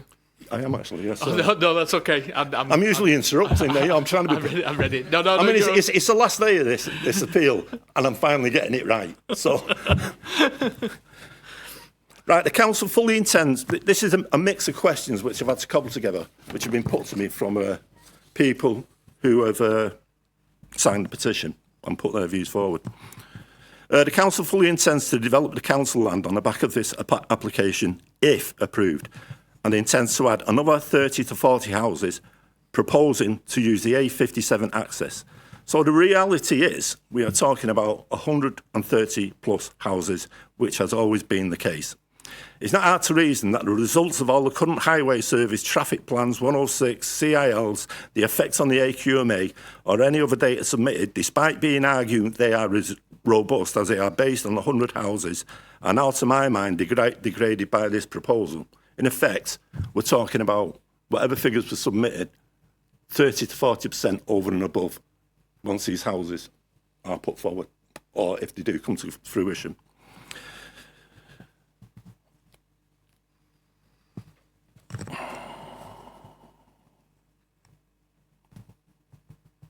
Indeed, the council have had a long-standing relationship with the appellant, which goes back to 2020. And it's disconcerting to read officer comments that contain the access is achievable through the development and is crucial to maintain it. Or the case officer noting trees in the middle of 2 spur roads which could inhibit council access to the site has always been about the delivery of 130 houses. In line with the local policy, the site has always been about the site, hold on, I've lost my thread. The site has always been about the delivery. Yeah, right. Nerves. It's fine. As I say. It's fine. Just take your time. I look big and rough, but I'm not. I'm a cute teddy. Just take your time. If you've lost your thread, take your time to find where it is. Just go back a step. Yeah. Have a moment. Really dry mouth.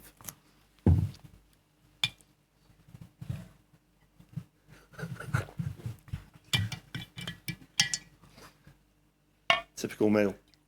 Who's to get the wife to open this for me?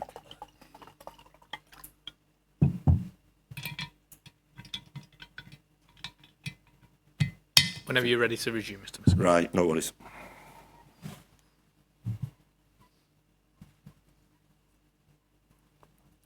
Indeed, the council have had a long-standing relationship with the appellant, which goes back to 2020.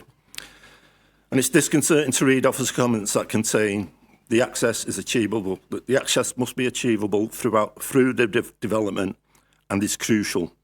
or the case officer noting trees in the middle of a two-spur roads which could inhibit council access. The site has always been about the delivery of 130 plus houses. In line with local policy, the site that isn't all about inclusivity, those of impaired mobility, disadvantaged by the gradients to the site, or facilitating the ageing population, and to the detriment of young families hoping to get on the housing ladder. 130 houses, but shamefully, no affordable housing. The residents of the Wayne Homes development, if approved, may bar access from the council site if their roads are private. Indeed, the issue of the non-compliant gradients of the access road, if not adopted by DCC Highways, which looks to be the case, as they will not allocate public funds to a road which, if residents decide to bar use to non-residents. Therefore, this has a major adverse effect on sustainable travel, but I believe that document is now discontinued. But it also shoots in the foot the idea that it would be a benefit to the residents of Adderley Place. They could directly access the A57 from their own premises, or in the case of Miss Greengrass, that safe walking route, lit walking route from the A57 up to her own house could potentially be taken away if it was barred to the general public. Also, as well, in the case of, I think it was Miss Kane, no monies towards the cycle path, a body she represents.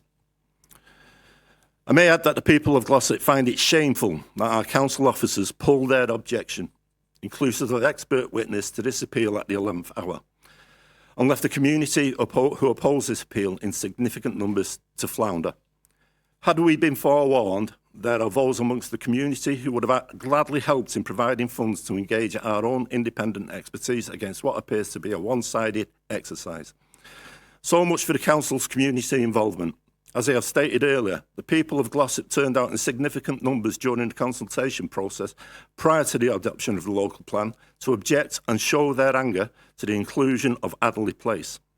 10 years later, that sense of anger has not abated, but recent developments have done nothing but to compound that anger. No, 440 plus objections, a petition that attracted 500 signatures in the first week and now stands in excess of 1,000, and growing, as surprisingly, word is just getting around about the appeal. And I'll finish on that point. Thank you, Mr. Miskell. Are you happy to take questions or leaving it as a statement? No, I'm more than happy to take questions. I've got no points of clarification, Mr. Miskell. I forgot my closing bit. Go ahead. Typical male. Wife gives me a shopping list and I still forget items on that. I was talking to, in correspondence with Mr. Kerr Brown, and he suggested bringing hard copies of the signatures of people who've signed the, Okay. and also they've got comments on it as well. Have you got a copy available for the appellant and the council? I don't know if you've got access to a printing machine. I'm more than happy to have these printed, or ideally I could email the figures to you. I've got them electronically as well. If the council's happy to take a copy and does have facilities to make a photocopy, so that both the appellant and myself can have a copy of that, we can then reflect on that in terms of whether it's accepted as an inquiry document at that point in time, Mr. Miskell. So if you can just liaise at the break with the council. Yeah, I did check during the appeal process prior to the termination date to get your objections in with the inspectorate, and they said petitions were acceptable. Yes, I understand, and Mr. Kerr Brown has contacted me regarding your inquiry on this particular matter. Yeah, it was just a double check. It's just ensuring that the parties have a copy of it before to review it. That's all. So if you can liaise with the council, if they've got the facility to photocopy, no problem. It can be circulated during the break to the parties, and then it can be put before me before we start to call witnesses, and we can take it as an additional document should that be necessary. Yeah. I hope that is satisfactory for your query on that particular point. As Mr. Barrett quite rightly said, and just going back to this point, the brunt of the objections were pulled on the 24th. But people looked at the statement Mr. O'Brien had made, and we thought it carried a lot of weight. We thought it was credible. And we could not believe that 4 days before the inquiry, for whatever reasons, this report was pulled. So, with the Chair's permission, I'd just like to read the closing comments. You need not do that. But I still have it in evidence before me, the closing comments that are proof, so you can just direct me to it. That's absolutely fine. Can I just ask the question, why, to the council, is that correct? Can I do that? You can. Or should I call them to the Chair? You can't call them for evidence. You can make a comment, and if it need be addressed in evidence, it can be done so. Just basically, we've not seen the arguments on a document which seems to carry such amount of weight, which everyone who's read it seems to agree all the points are pertinent. They back up the feelings of what the general public feel, the people who pay their taxes, the people who pay monies towards the council, and hopefully get some response or some form of representation. So, as I say, 4 days before this inquiry, inclusive of two days a weekend, we're expected to find, and it's the reason why we didn't ask for or didn't seek legal advice, legal support. Yes, Mr. Biscoe, I've heard that as part of the procedural matters. I've heard the strength of feeling on that particular point. And I'll take that point on board because I did say, tell me. Well, it just beggars belief. I won't say any more of it. Yes, no, I've heard that point on that procedural point, and I've been quite clear that I'm not going to make a decision on it today. I am going to reflect on it and take it away. The inquiry proceeds because we're here and it proceeds to do so. But there's no decision made on that point. I'm reflecting on what I've heard from all parties. So, well, one last question. As I've alluded to, the council have had, a long-standing relationship. I'm not saying it's not been above board with the appellant. And that, going back to 216, you can go back to 216. The purpose of this site has always been 130. So you've got a developer here who's come along. We've got issues with viability. So I would assume, correct me if I'm wrong, the more houses you can build on a site, the more viable it becomes. And yet, there's been no, has there been cooperation? Has there been conversations with Wayne Homes to bring the council site forward? And if there wasn't, why not? It's a perfect opportunity. It's stated in your own councillor's office comments. It's crucial that the access is maintained to the council land so they can access the 57. So that's always been in the back of the mind. So we've got an issue, and it beggars belief that we had an opportunity to deliver 130 plus houses, and we're at a stage where we get 106 agreement for an off-site rented property. And John made the point, it's shameful. It's disgusting. Thank you, Mr. That is the view of the people of Glossop. Thank you, Mr. Miskell. I think I've heard the points that you've raised already on that particular matter.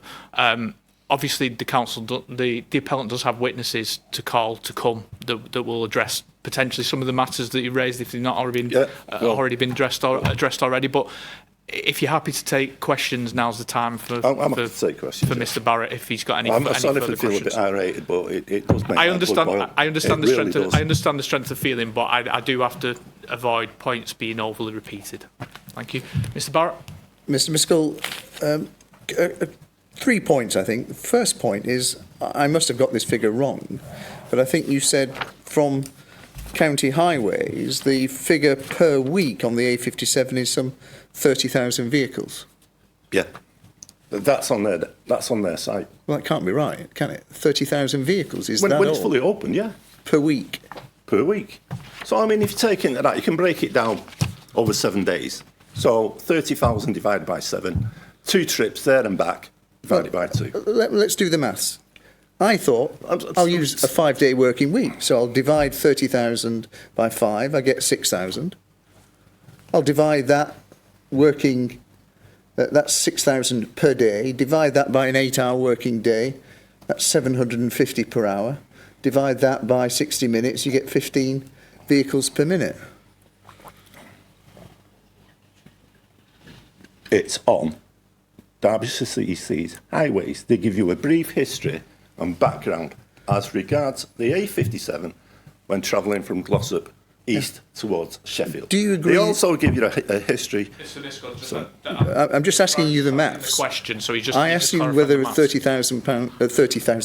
£30,000 vehicles per week was right, because it struck me as being nowhere near enough. Well, And so I did the maths, divide that by 5 days of the working week, so I'm ignoring all the traffic on Saturday and Sundays.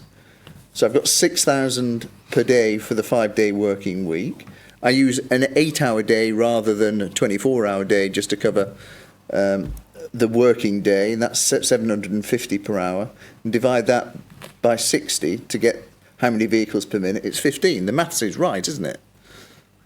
the maths is right, but if you protract that, you know, the A57 is open 24/7. So we're not talking about an 8-hour period when vehicles are passing through it. A lot of companies now class weekend working as part of the working week. So if you factor that in as well, it reduces that 15 times a minute of vehicles passing. You're absolutely right. So the figures that I put to you are actually much more conservative, because I've ignored 2 days of the weekend, and I've only used 1/3 of the number of hours that would be available to use the A57. It's a moot point. I've got that information from Derbyshire County Council. So if you need to query that information, I'm not the person. This is what they're putting out on a public website. So if you feel that there's a problem with the data which is being put out there, take it up with Derbyshire County Council. But the point I'm making is, obviously, there's been a drastic reduction on the A57 due to the landslips, the ongoing restriction to HD vehicles, the 20-mile-an-hour speed restriction, and the fact that the council put out signs to divert everyone away from the A57 onto alternative routes when going towards Sheffield. And the reason that point was made was it undoubtedly has had an effect on the AQMA levels outside Dinting School, a fact which was bore out by your expert, who admitted that the blockages had not been factored in to the model. So, Thank you, Mr. Miskell. I I would think like Mr. to Barrett know- just has another question on that point. I think I'd got the point that you made there, and I understand what you're saying. It correlates with the response that you gave in your evidence last yeah, week. but I don't as know well. why I'm being questioned on a figure which has been put out by the experts, Derbyshire County Council, as regards traffic movement between A and B over a weekly period. Thank you. I think Mr. Barrett might illuminate me on why you're being asked that question with his subsequent questions. Well, the next point is that you gave the inspector specific dates as to when the A57 was closed. What's the source of that information? Derbyshire County Council highways, also, which you can check. There's a blockade planned again for 2024 of this year. BBC news reports, local news reports, which detail when the closures happened. Obviously, it's news, and it has been news. It's been a major bugbear with local residents, these ongoing restrictions. Obviously, it causes problems when they're trying to get to work or doing other business, or, you know, just the day-to-day routine, the daily routine of their lives has been upended by the constant closures on the A57. So they'd like to know what's being done about it. There again, Thank you, Mr. I Miskell. want to be clear. The authoritative source of it, there seemed a lot of the closures were for a month, and I'd like to know whether that's your interpretation of newspaper reports or information from the Highway Authority, bespoke information from the Highway Authority. Please, Mr. Miskell, don't interrupt the question. I'll give you the opportunity to speak once the question's finished. The source is entirely that of the Highway Authority. Is that what you're telling us? No, I've just said that. The majority or the brunt of the information is on the Derbyshire County Council website. I didn't have the facility on my phone, but you can go historically back 20 years. and record all the disruptions on the And so what you A57. have recounted to the But in inspector... addition to that, and Sorry, Let Mr. me finish Miskell, my you're question. sorry, Mr. Miskell, he's not finished his question. Mr. Barrett, What continue. you have recounted to the inspector are specific dates of closure and specific dates when the A57 was reopened. Is that what you're telling us? yeah, not the actual dates, but the period for which they were shut. And you can't, unless, you know what, I don't think a landslide is a figment of my imagination. There's been 3 landslides in a period of 2 years on that section of the A57. But why does it close for a month? Precisely a month. It was closed for a month to facilitate the repair of the road. That must be a matter of record, Mr. Miskell. When the road was closed, when it reopened, I'm asking you, do you have that information? The actual dates when it was closed, the actual dates when it was reopened. Right, I think it was February. The initial landslide, I just quoted February 2022. I believe the report went in, off the top of my head, obviously I've not got that information to hand, was 27th of February, may have been the date the decision was closed to the Snake Pass in light of the recent landslide. It was opened again, probably, I think it was March 20th, 24th. Call it a month. But it's nitpicking. What are you trying to tell me? It didn't happen. There were no closures. I want the degree of accuracy, Mr. Miskell. It's just a question. It's just a question, and Right. obviously you're entitled to give your answer to it. But the purpose of the question, Mr. Barrett obviously will be trying to lead the evidence to, for my understanding. And if a question isn't appropriate, I will tell Mr. Barrett. But I don't think that it's crossed that line at this particular point. The third point that I want to ask you about is the council-owned land. This is not an inquiry in... Could you repeat that? Just missed it. The third point I want to ask you about is the council-owned land at Adderley Place that is also subject of the allocation in the local plan. Surely, Mr. Miskell, you would recognise that in developing my client's site, they shouldn't preclude the opportunity to develop the other side.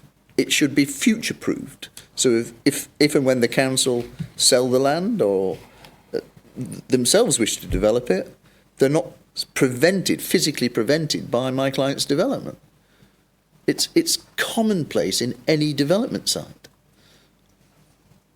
Do you understand that? Yeah, I do. Well, I'm just thinking back to a document which was released as regards a bill of sale for the council land. And there is no wording in there which states going forward there may be the potential to access the development at the side leading down to the A57. The only access it states is through Kestrel View.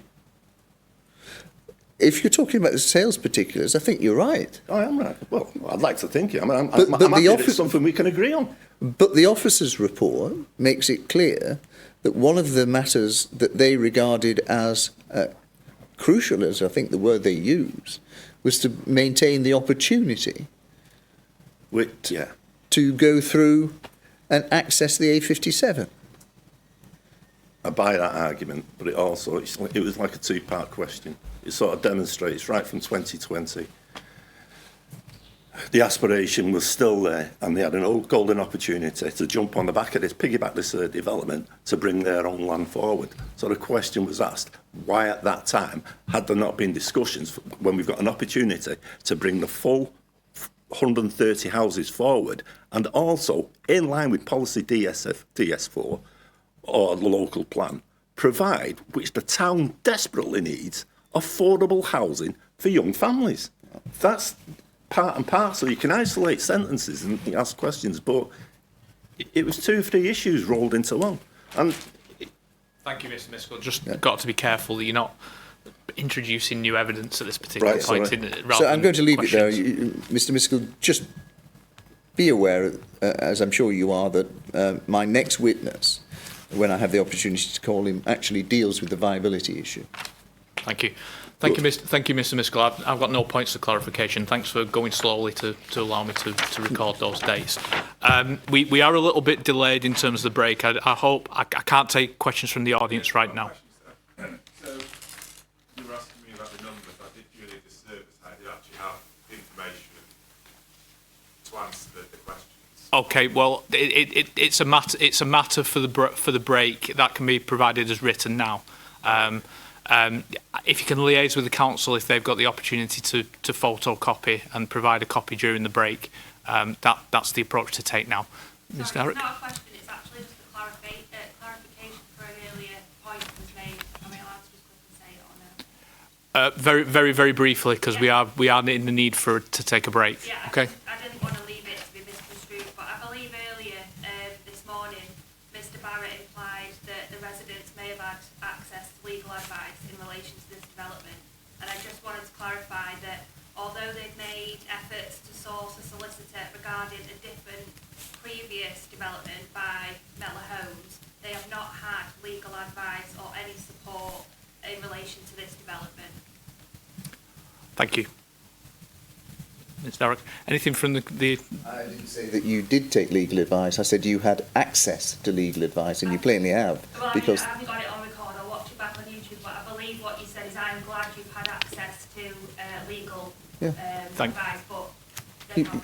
that's the thank point. you, thank you. I think I've got the respective positions from the parties on that point. I'm sorry, Mr. Miskell, I'm not taking anything further. Apparently the live feed's down. It's a matter that we'll deal with during the break. Right, the time now is 11:56. We'll take an adjournment. If we can resume at 12:15, we'll pick up any documents that we received during this session and by 12 o'clock, and then we'll move into calling. We'll move into calling your viability witness, and we'll try and deal with that before we break for lunch. Thank you very much, sir. Thank you. So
some more documents. We now have, or I have, printed copies of Ross Darroch's document, which doesn't yet have an ID number.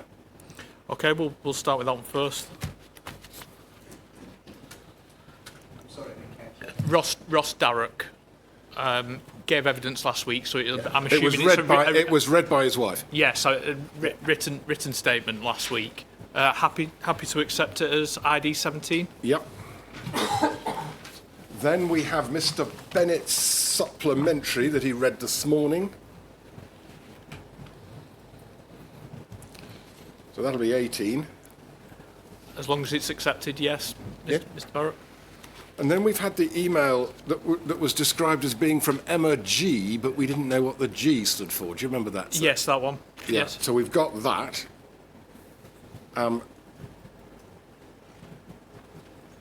And that would be 19 would be the next number. Happy to accept it. Have you seen it?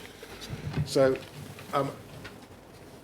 I've also got copies of the documents that we have previously given numbers to and which are now on the website, Okay. which are 10, 11, 12 and 13. Okay. If you're monitoring the website, you will have seen that all are up to 16 are already up, apart from 14, which is the Mrs. Wilson Compendium, Yes, I which understand. is still being assembled. Yes, I believe that'll take time, but I think it's the appropriate way to do it because Yeah. it's across multiple documents. I'd like to accept it as One. one Yeah. compendium. And the one thing that I would ask on that is, I don't know whether the parties have received an email very recently, an additional one from Mrs. Wilson with respect to questions specifically for Mr. Heathcote. Yes, I have seen that. And I've included, Have you? Yeah. And is that included in ID 14? yes. Mr. Barrett, have you seen that? I have seen it, and so has Mr. Heathcote. So we can deal with it in evidence, but I haven't got the inquiry numbered ID No. document. But it will be part. It will be part ID of ID 14. 14. Yes, I think all the correspondence received up to 12 p.m. today, which was the cut-off deadline for some written submissions, will be compiled to that particular person's. Okay. Because we only accepted it this morning, so ID 14. We have also received an email from Julie Greengrass, but is not yet printed. Okay, have the appellants received that yet? No. No, Mr. Mellon may have, I haven't. no. Well, You've only just received it. should if you can share that with the appellant, and we'll deal with it immediately after lunch. Yes. In housekeeping then. But so far as we are concerned, sir, we have now reached the cut-off point. Yes, that's the cut-off point. I've been quite clear in correspondence You have. prior to today and during the inquiry that 12 p.m. was the cut-off Yeah. date, because in the interest of fairness for the parties to be able to respond to it during this inquiry time, and also the ability for me to read the evidence and make sure that I'm aware of it before it's dealt with in evidence. Yeah. That was the necessity for the cut-off today. I think, Yes. in my view, the opportunity has been given on 4 days now for statements to be given, and we've taken statements in writing. So I believe that's the appropriate approach that we take during the inquiries, unless the council assists me. The only other matter outstanding was a missing email from Mr. Miskell, which you'll recall he said he'd sent, Yes. that nobody had referred to yet.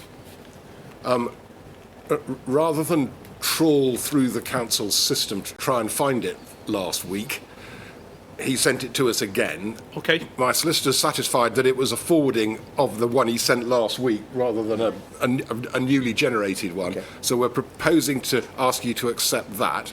Okay. But that is it. Yes. Well, apart from Ms. Greengrass's one that Exactly right. that we'll deal with after lunch. Yeah. Now, So that I'm just for confirmation, I'm accepting that as ID 20. right. Mr. Miskell. Oh, right. So, Email. so Ms. Greengrass, that's an inquiry document?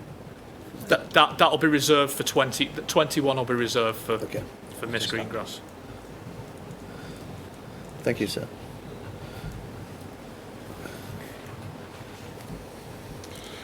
So Mr. Miskell, ID 20. Yeah. Now, that's a very good thing that you've imposed a cut-off, because the hotel has imposed a cut-off at 1 o'clock for us printing. Yes, so that's rather helpful. Thank you, sir. Thank you. There's nothing else that I'm awaited.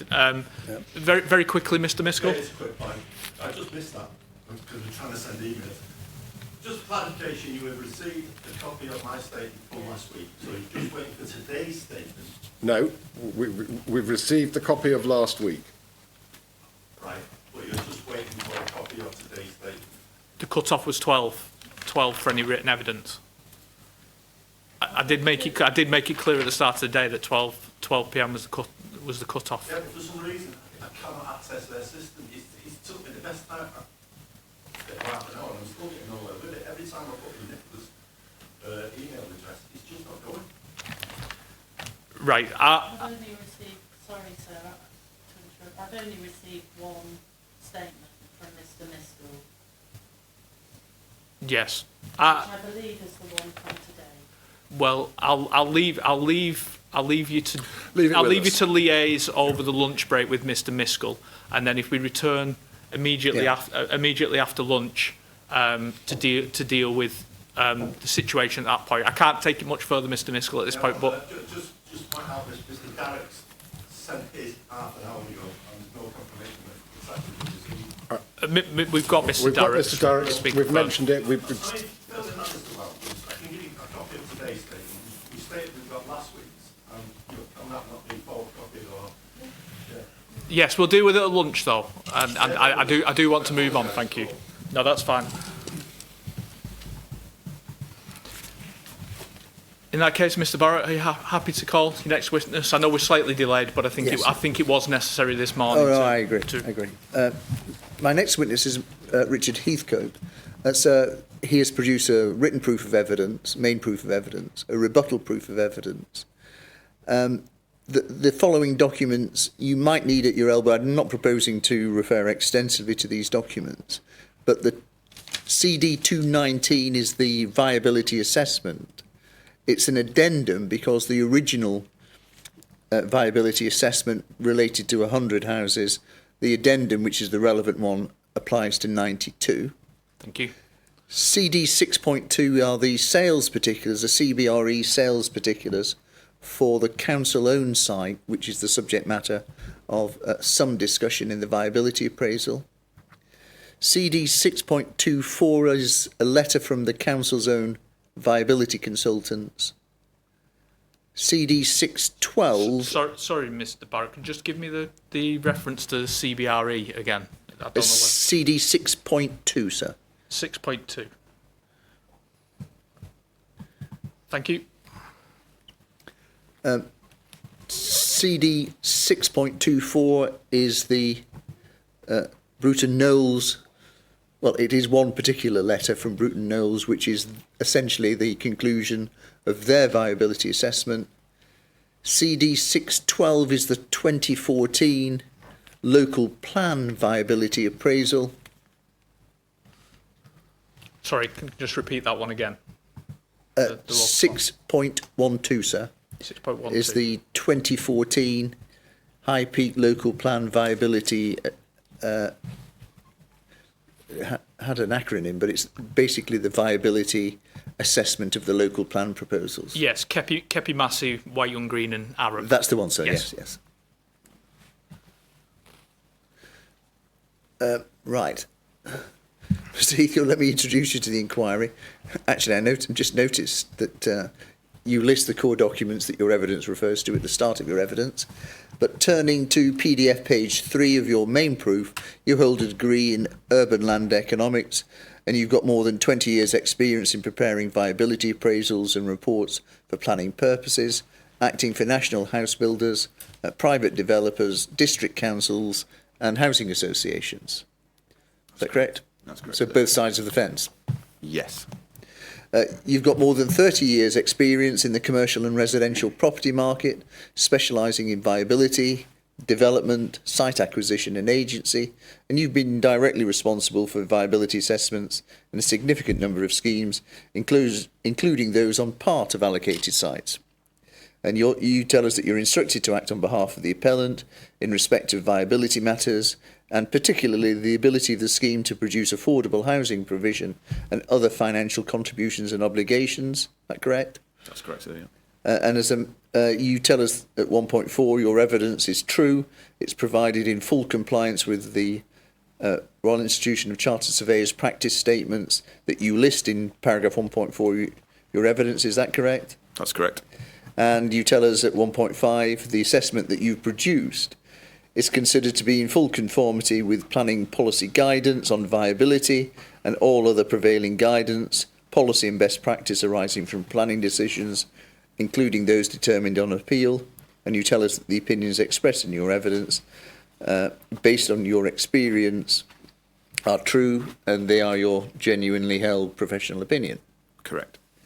Now, looking to your main proof of evidence, first of all, you set out at 2.1 the original reason for refusal, and embedded within that is a failure to provide for affordable housing, notwithstanding the viability appraisal. Is that correct? That's correct. You then, at the end of 2.1, refer to the council's statement of case, in which consideration of the council was put on the basis that the viability of the whole of the allocation, DS4, should have been assessed rather than that part belonging to the applicant. Correct? Correct. You tell us that that's effectively a new reason for refusal. And then 2.3, you set out the history of this matter. Can I ask you to go to CD 6.24? This is the letter dated 12th September 2023 from Bruton Knowles. Yep. Got that. There is an element of disagreement that we can see from the correspondence. They considered that there was some 773,000 surplus that could be available for SIL-compliant contributions or affordable housing, correct? Correct. Not something you agreed with, but the point that I'm asking you almost is, what isn't contained in that? Did Bruton Knowles criticise the approach of the appellant in proposing a viability appraisal that's solely related to its own site? No, they did not. Have you ever seen a criticism based upon a bespoke planning application criticised for not providing, in the context of that site being within a wider allocation, a viability appraisal for the whole of the site? Sorry, Mr. Barrett. Can I just stop you on the question there, and I'll ask you to repeat it? Someone's got a phone with a notification going off. Can you just make sure if you can turn it off, turn it to silent? I couldn't hear the question because it was distracted. And I understand it's distracted to you as well. So if we can go backwards. I was asking you, and you answered my question. No criticism from Bruton Knowles. I just wondered to what extent, if at all, other viability consultants have said, notwithstanding your red edge is part of an allocation, what you need to do is a viability assessment across the whole of the allocation. I've not had that in my experience, no, sir. We can put that to one side now. That's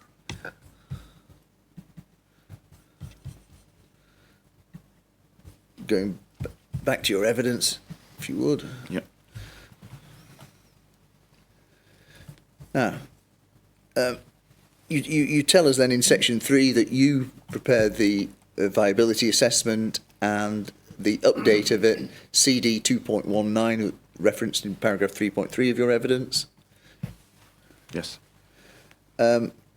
You tell us that Mr. Emerson of Bruton Knowles was appointed by the council. He completed a detailed review. We've looked at that letter 6.25. Was he assisted at 3.4 by quantity surveyors, Townsend and Correct. Renadon? Yes, he was. And they would have provided a contribution to the assessment relating to build costs, I am assuming. Correct, yes. Yeah. And we've just 3.5, 3.6, the conclusions that we've reached, the 773,000 that they refer to was not the subject matter of agreement.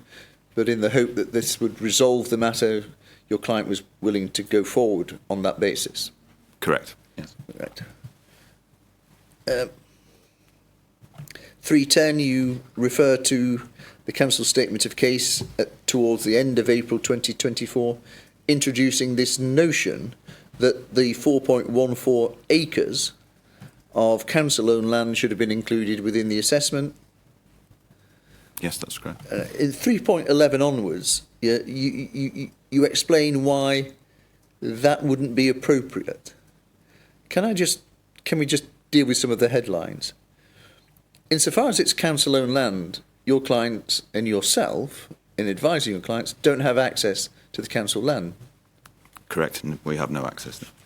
Can you obtain detailed information from it in terms of what house types are being proposed, or even the number of houses? No, we had no details of that nature, no. In the absence of knowing what number of houses, the quality, the build quality, and therefore build costs, can you go about doing a PPG compliant assessment? No, you can't do a full PPG compliant assessment without that additional information and data and reports. At 3.13, you reference the viability test report, which is essentially the local plan's viability assessment. And you tell us you're offering no criticism of that approach. Can you just draw a distinction, if you would, between a bespoke planning application viability assessment and the viability test report used and deployed in a local plan? Yeah, a local plan viability assessment is, by its nature, based on some high-level assumptions, both in terms of form, density, and types of dwellings that are appraised, and also, obviously, there's a lot less technical information relating to sites at that stage. It could be anything from a site that's just been put forward by a landowner with a red edge round that they consider, or it could be literally just a generic assessment of typologies, which doesn't even relate to a specific site at all. So there's a distinct lack of detail in a local plan assessment, whereas in a site-specific assessment, clearly we have a detailed proposal here. It's a full application with full set of house types and a full suite of technical information that was utilised to provide the assessment. So let's join those threads together. The 2014 document was fit for purpose, for the purpose, that purpose being to inform the local plan process. Yes. Yes, that's a typical approach. That's a typical approach for a local plan. Yes. Whereas when you come to a planning application where you know the number of houses, you know the build type and build costs, would it be fit for purpose? Could you use the 2014 document to inform that application? No, you wouldn't be able to inform it for a detailed application. Then specifically at 315 and 16, the document obviously is a product of its time, could not have foreseen Brexit, COVID, war in Ukraine, all of which you tell us affected labour availability and rates, material prices and interest rates. Correct, yes. So even the assumptions that it could use would have to be revisited. Is that what you're telling us? Yes, if you were doing a local plan review now, you would look at some of those inputs in a different light, clearly. Yeah.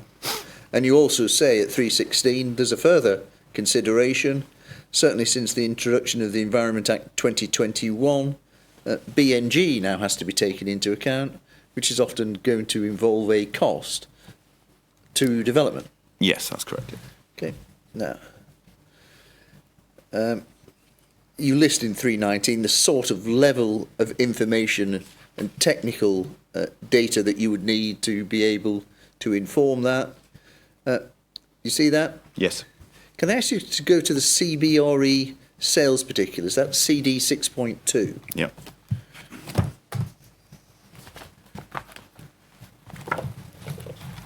Yes, I have those. And I think if we orientate ourselves, it's quite clear from the aerial photograph on the front sheet that this 1.6, 1.7 hectare site is edged in yellow, and we can see the appellant site also. Yes. Right. there seems to be considerable amount of tree cover on the council-owned site. Is that your understanding of the position? Yes, I revisited site a couple of weeks ago, and it is still highly densely covered with trees, yes. And if we go on a couple of matters, if you go, there's a section that has a heading planning. On the PDF page, so it's page 5 of 6. Thank you. Yes, I've got that, yes. Right-hand side, the opportunity has the capacity for the delivery of 45 to 50 residential dwellings and falls within an area which is allocated for residential development. We see the remaining land within the site is in third-party ownership, not included within the sale. That's client site. Correct. The site is capable of small-scale development with access from Kestrel View, however, is considered most suitable to help deliver biodiversity net gain through enhancement of habitats. In terms of that, the guidance you can access immediately by a link there, the reference to small-scale development. Is that how you would see the site being developed if and when it comes forward? Yeah, it's a highly constrained site.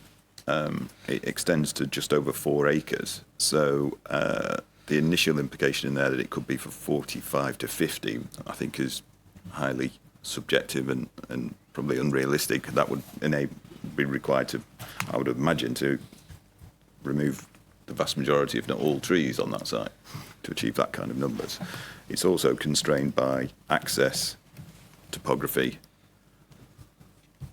There are services running, I think there's a culvert running through the site. So the actual developable area of that site I would just expect to be significantly limited, and therefore I would agree with CBRE's comment that its scale of development would be small scale at best. Do we know something of the previous history of that site? Do we know whether it was ever used for... I believe it's previously been used, at least in part, for landfill as well. Yeah. So. Would that require you as a viability consultant to apply your mind to the question of whether there's a contamination costs or a contamination risk to be addressed? Yeah, there's likely to be contamination in terms of material on site. Depending on what material's been used, there may be issues in terms of requirements for gas monitoring, and obviously it would also potentially impact on foundation solutions if, depending on the type of fill, you may be into an expensive foundation solution such as piling. And without that information, and you see, I'm going back to your proof of evidence at 319 now. Okay. Without that information, could you really do a planning policy guidance compliant assessment that would have credibility and weight without knowing what is actually under the site? No, you wouldn't be able to. If you had an application, detailed application for that site, you would need that information to do the assessment, and we haven't got it. Nevertheless, you in your evidence, in an attempt to respond to the council's statement of case, undertook an assessment. Is that right? Correct. And that assessment then is set out in your section 4. Yes, that's correct. And at 4.2, you tell us what you were doing, basically. You were looking at the allocation as a whole with such information as you could put together, credibly put together, going forward with a viability assessment. That's correct. And we can see that some of the assumptions that you made, 4.3, a series of reasonable but broad assumptions, basically you using the Wayne Homes development as a precedent in terms of the quality of the site, the build costs likely to be associated with it, and other assumptions. Is that right? Yes. Obviously, it's immediately adjacent, and therefore it would be reasonable to assume that the form of development would be similar, the materials would be similar, and therefore the base cost would be of a similar level. And then again, obviously, in terms of abnormal costs, we assume that you would hit a similar range of abnormal costs for the site as on the Wayne Home site. And 4.5, then, there are some specific matters. You've had to take into account biodiversity net gain now, because any application on this site would actually engage with the statutory requirement to achieve it. That's correct, yes. a minimum of 10%, and you say this is a site that's likely to attract quite a high score as it currently stands. Yes, that's true. That's not been taken into account. Third bullet point, then you look at build costs. You use BCIS general build cost index that's been updated to the present time. Is that correct? Correct, yes. You've also then over the page looked at financing costs because of the war in Ukraine and, well, let's not be controversial, because of certain decisions made in government, interest rates have changed. Correct, yes. You attempt to address on-site infrastructure, highway costs because of the topography of the site, quite frankly. Yes. And you've just had to make assumptions about archaeology or contamination. Yes, the assumption is the site would perform no worse than next door. Yeah. So you've just taken across the assumptions that you've made about the subject site. Correct. The subject site has never been the subject matter of landfill. No. Okay, you do that, you look at 38 dwellings so that one gets the local plan figure of 130 dwellings of the combined site, is that correct? Correct, yes.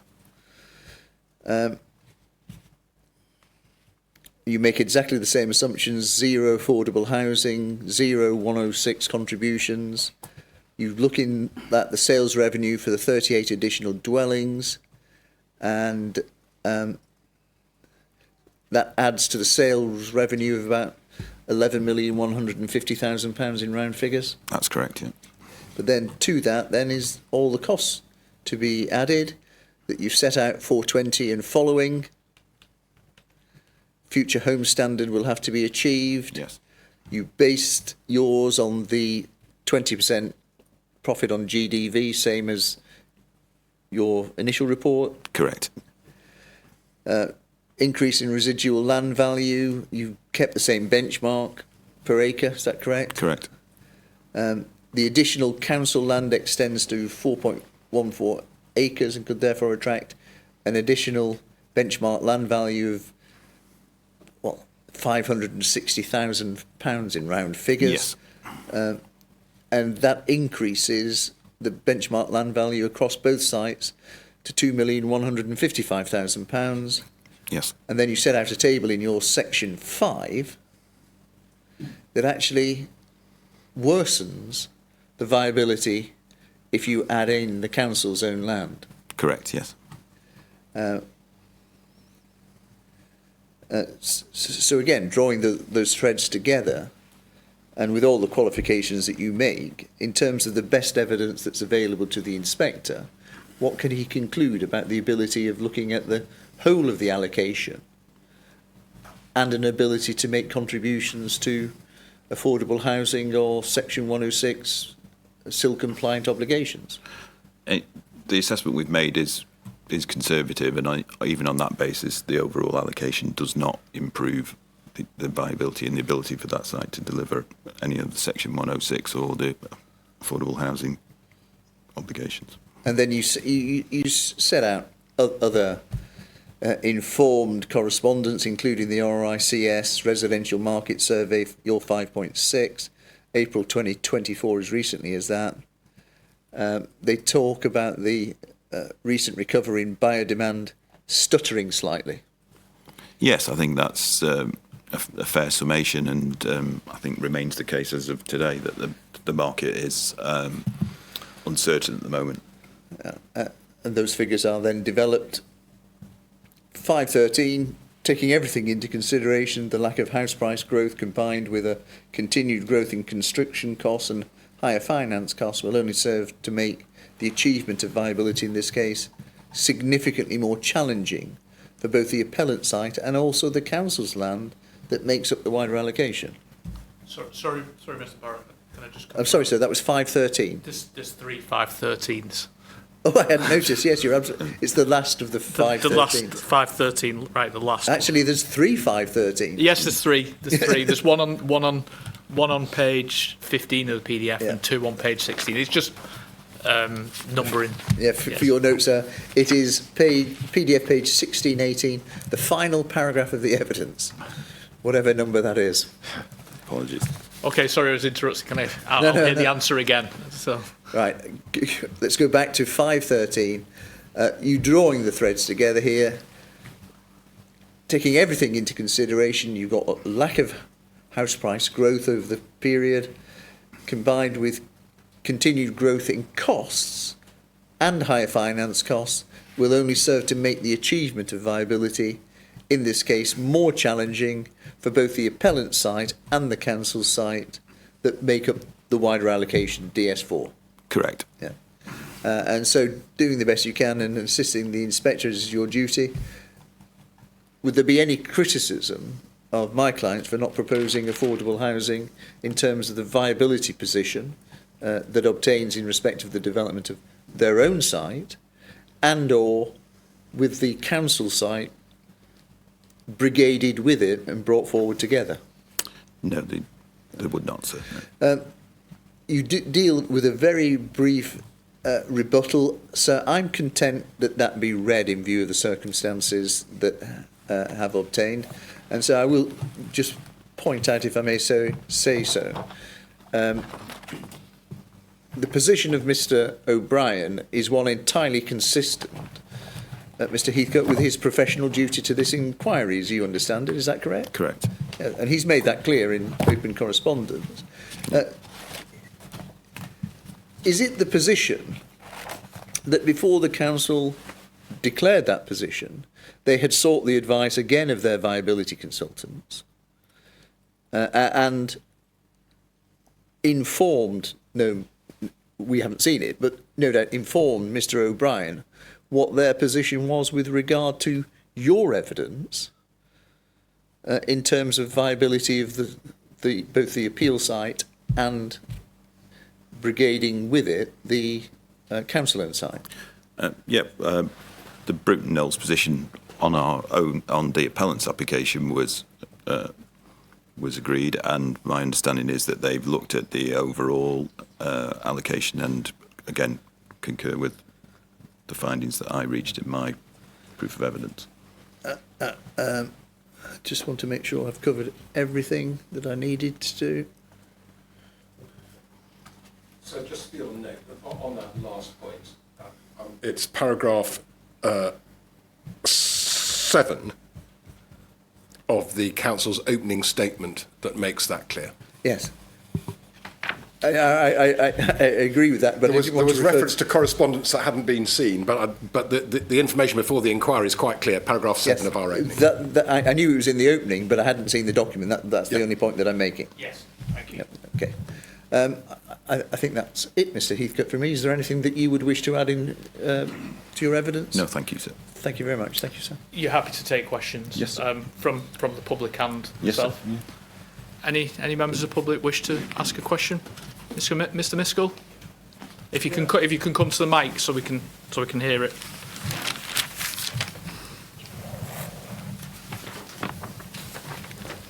You state that you've taken into account houses potentially which would be brought forward on the council land. Even with 130, this whole site as an aggregate would not be viable, would still not be viable, even with the inclusion of the 30-40 council houses to be brought forward. So, sorry, Mr. Miskell, can I just clarify the question, because it will assist me as well as the witness? Are you referring to the affordable housing component? No, I'm talking about the site as a whole.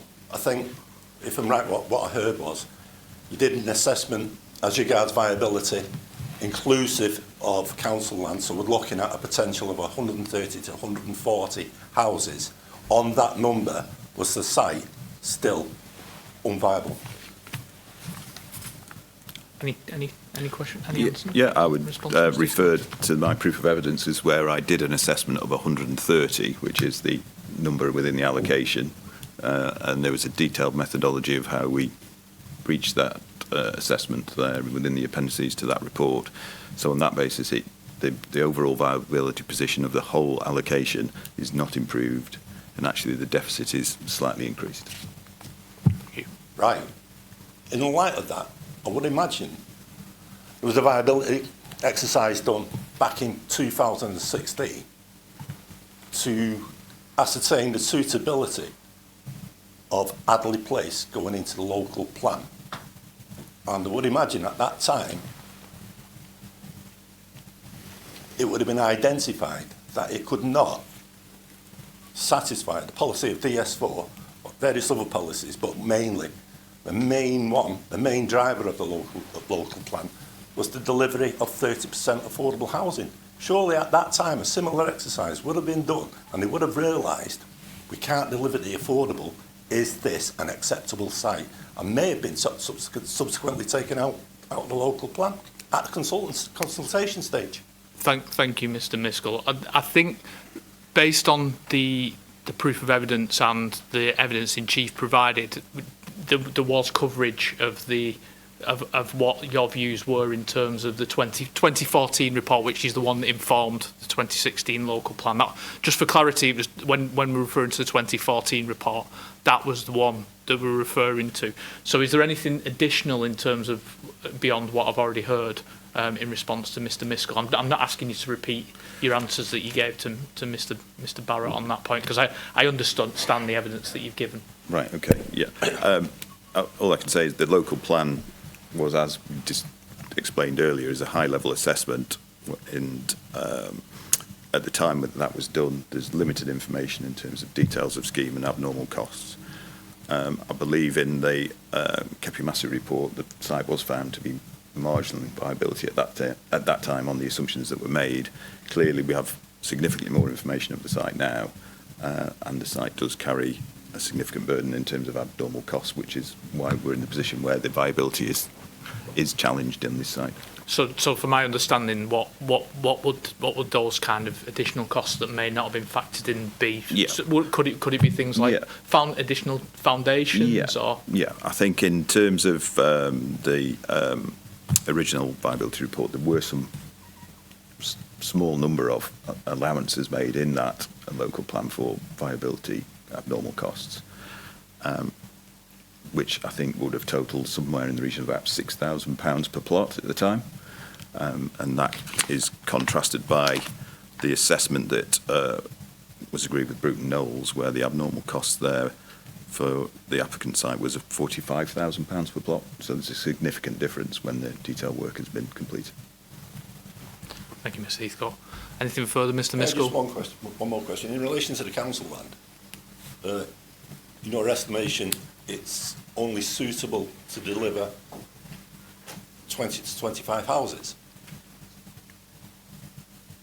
Is that a question to me? Yeah, sorry. Yes, it is through me, but I am allowing a bit. I am allowing a bit of discretion. I am allowing a bit of discretion. No, my assessment assumes up to the full allocation number on top of the appellant site. So the appellant site is 92, the allocation is 130. The assessment I made is for an additional 38 dwellings, and based on the average dwelling size from the appellant site for each one of those dwellings, and therefore the average value and average cost. I don't know if the question has any bearing. So you've treated both sites exactly the same, using the same methodology to get to those figures. And you were saying you had limited information as regards the council side. Was you not aware that they did a soft marketing exercise? I think it was 2019, 2020, where they went in and checked soil condition, what was in there. I mean, you made the point that there could be onerous substances buried within the site. Environmental health came back and said there was nothing in there which the public can be concerned about. So exercises have been done within that land and probably were available to you at that time, the results of, to make you come to a more informed decision.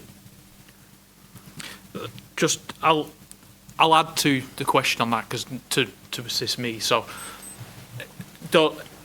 if those reports exist and you weren't aware of them, and I'm not casting any assertions whether you were or you weren't at this particular point, would those investigations likely have such an influence that it's likely to change the significance of in terms of the conclusions that you've reached? No, sir. I haven't been had any access to that further information if it exists. And in terms of the assumptions we've made, we have not. I have not made any further, more onerous assumptions than what apply to the client side. The client side wasn't subject to widespread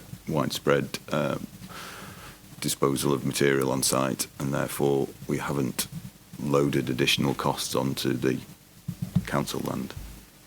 If that makes sense. Yes, it makes sense to me, and what I'm hearing for you, and correct me if I'm wrong in that sense, is that you consider your assessment may be conservative? Correct, yes. Mr. Miskell? Just one last question. Last one, yes. And excuse my ignorance. We're talking about costs, and if I'm correct, it would be not really cost effective or generate more monies by developing the council site. But surely Wayne Homes are taking up the brunt of the cost as regards the access road, which is the main cost of the item. That's where all the monies are going. So therefore, in my mind, once that's built by Wayne Homes, surely allowing the council land to come forward, they've got reduced costs. They're just talking about breaking into 2 spur roads as opposed to submitting monies towards, breaking into the A57. So I would have thought, the council site in that respect was more viable. Thank you. Yeah, to add, keeping the question, but to add to it, can you just explain whether or not any costs attributed to the highways beyond the connection to existing highways were included, just for my understanding and to assist answer the question? As I say, all we've done is apportion the abnormal costs from the Wayne Home site. The Wayne Home site's list of abnormals, which is in my report. I could perhaps refer you to that, sir.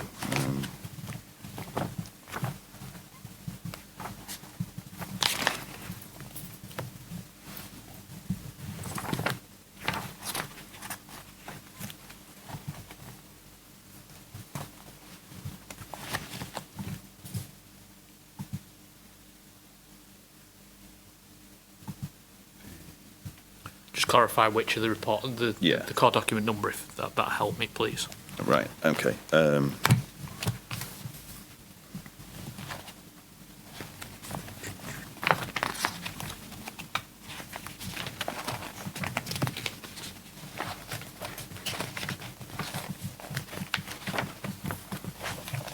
Or is it the proofs? Yeah, the core document would be in my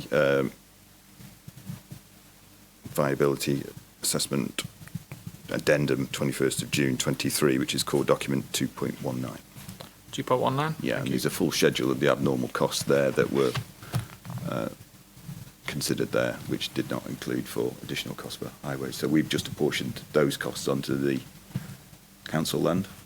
Therefore, yes, so we haven't added costs in for that road. Yes, so you've separated the highway costs out and you've not added a cost in. Correct. Thank you. Thank you, Mr. Miskell. Thank you. Any further questions? I do have some written questions that we received as part of ID 14.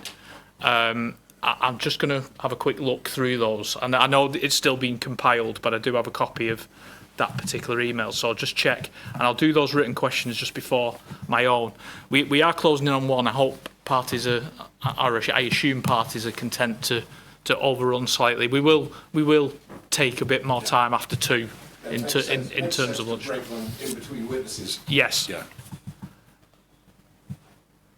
So the first question, and I am going to paraphrase because I'm not going to read the question out completely because I know that the appellants have already received that correspondence and read it as previously confirmed. So the first question was why prepare the report if the report on the council land or as a whole, if you considered that you didn't need, if you considered that it wasn't necessary. I've heard the explanation in response to Mr. Barrett's comments, but if there's just anything in particular to add. the purpose of doing that? Yeah, well, the purpose of doing that was in the absence of any assessment by the council, and it was there really to assist and inform the inquiry.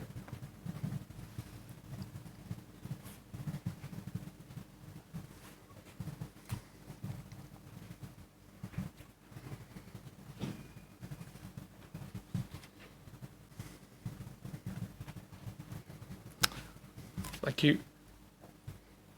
The second question, limited. I think we've covered that with Mr. Miskell's question in terms of third-party land and the availability reports that you might not be privy to. I believe I had an answer to that, so I'm not going to ask that question specifically because it'll be repetition. Okay, thank you. The third question was, in your view, given the CBRE report and its preference for where its suggestion that it may be suitable for biodiversity offsetting, and I'm paraphrasing the question rather than stating a position that's my own. Is there a reason that you're aware of why the appellant didn't pursue purchasing that site rather than the Chinley site instead? It may not be a matter particularly that you can answer, but it may be something that the appellant's planning witness can alternatively pick up. No, sir, I wasn't party to any discussions between CBRE and Wayne Homes on the potential purchase or not of that site.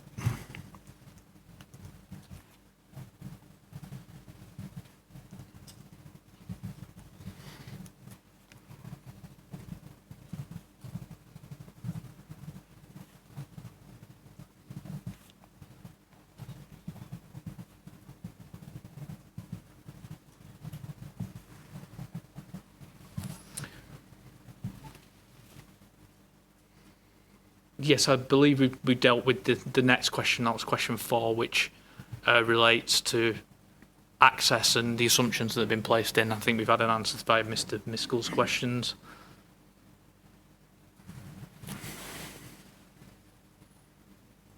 And then the final one's just a general comment of not being able to compare the assumptions, the broad assumptions against the of adding that together. But again, I believe that you, in answering Mr. Barrett's questions, you've cross-referred me to the table, in particular in your proof of evidence. So I'll reflect on that position and all the evidence that I've heard. So I've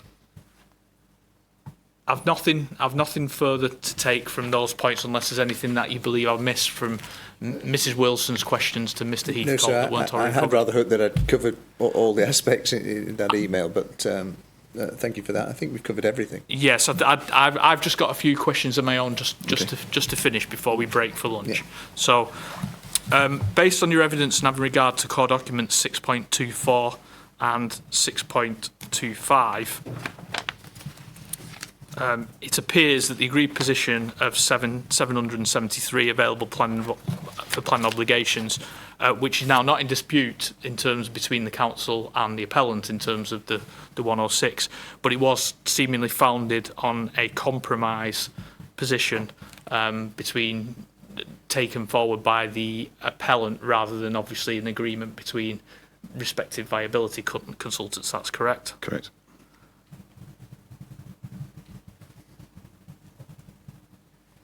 And just for my understanding, and obviously you may summarise it, just were there any precise methodological inputs that were the particular points of dispute?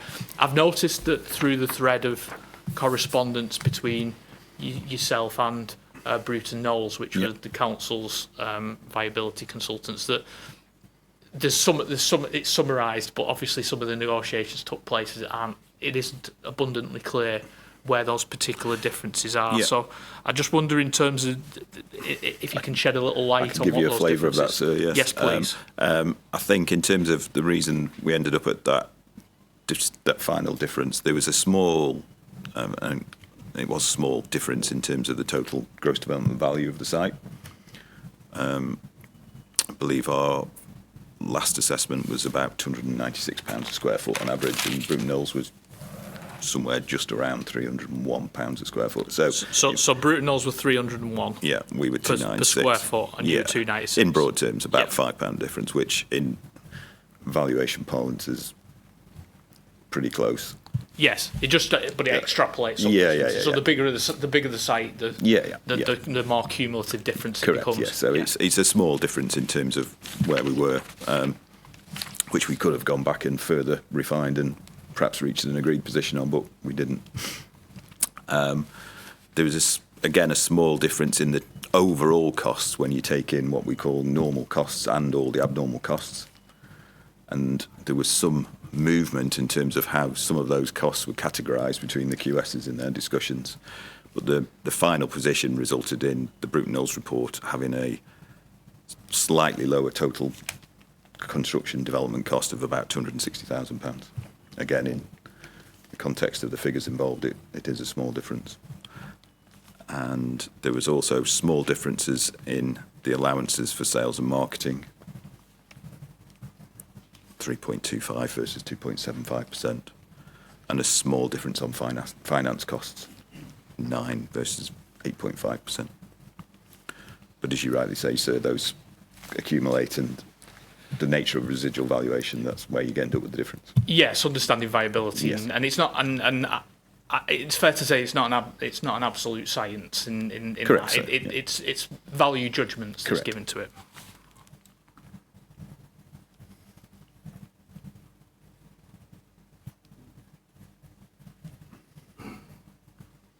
Yes, it's helpful to me, but it's also helpful for the inquiry overall and the understanding that why professionals, particularly on viability, can reach different positions. But in the overall, as far as I read it, the overall package is that there are relatively small differences, even though the actual figure that actually extrapolates out is actually what could be considered significant.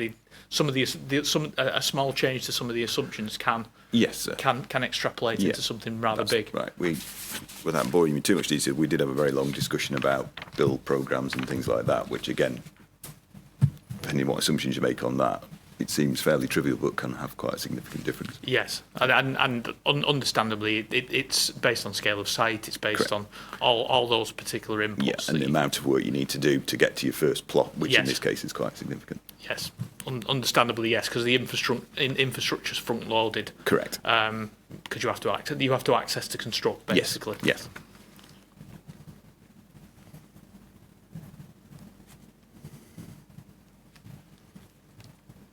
Okay, and then just a couple of points that we may not have covered, or you may have touched upon, but I've not picked it up. Okay. Just differences on benchmark, any differences on benchmark land value and how it's calculated? Yeah. Is it existing use value plus landowner premium? Yeah. Again, and that is equally as judgmental in terms of some of the other points you were talking about, if not more so. But yes, I think there was an agreement on existing use value. The difference in terms of the absolute benchmark land value was predominantly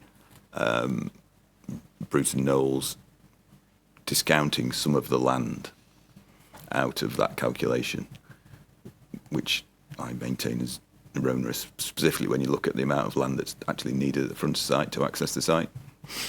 And a far lower premium was placed on that by Bruton Knowles than I thought was appropriate. And again, those differences do then extrapolate out. Correct. And would be the understand. The question really is how your conclusion and Bruton Knowles' conclusion can be different, and the appellant can decide to pursue it in any case. Is that the variance, although they may seem small in some of the numbers, can be enough that someone else may apply a different judgment, and it doesn't necessarily call into question the actual conclusions that you've reached. It's just a difference of opinion. Correct.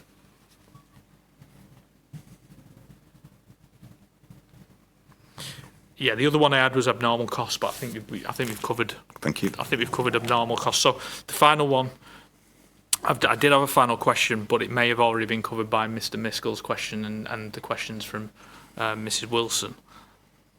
So I'll just read it to myself, and then if there's anything that I need to ask on that.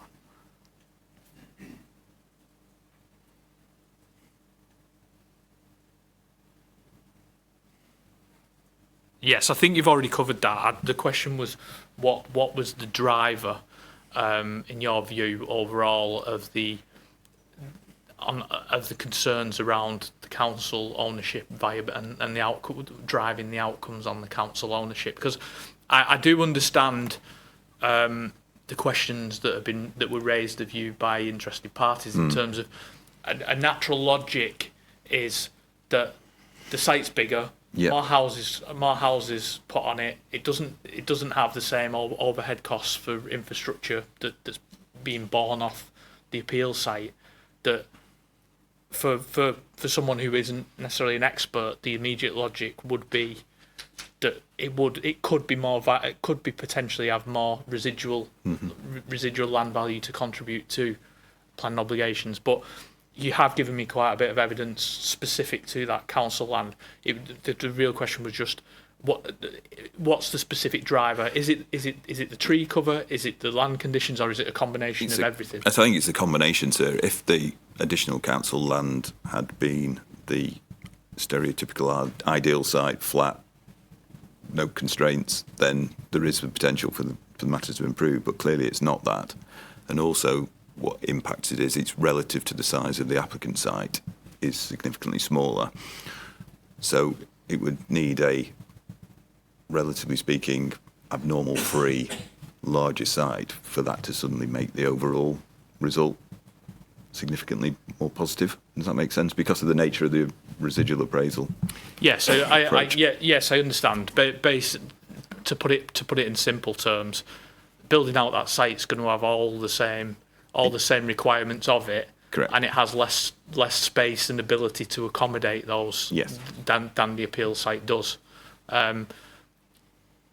Yes. So using the BNG as an example on this site, so clearly starting from quite a high level of credit, and to get the replacement off-site, I would imagine there is going to be higher than the applicant site, and we haven't actually factored that in at all. So there are elements of the council site which would actually be detrimental to it, relatively speaking, to the applicant site, which we haven't taken into account. Yes, I don't necessarily want to open the box of evidence that we've already heard on ecology and biodiversity, but I can take that into account in terms of obviously what I've seen and the evidence that I've got before me in terms of the ecology of the appeal site, and what's proposed as part of the application, and we'll get into that. We'll potentially get into that as part of planning obligations in any case when we get into the round table. I anticipate that the appellant via the planning witness evidence will cover some of those judgments relative to the viability evidence and in terms of why the council land wasn't considered suitable for that offsetting approach. In later evidence, because I appreciate that you've not been privy to those discussions, so can't be drawn upon it. So that's all the questions I had. We have run over a little bit, so we will adjust lunch accordingly. Thank you very much for your evidence, Mr. Heathcote. The time's now 1:15. We'll adjourn for lunch until 2:15. Thank you.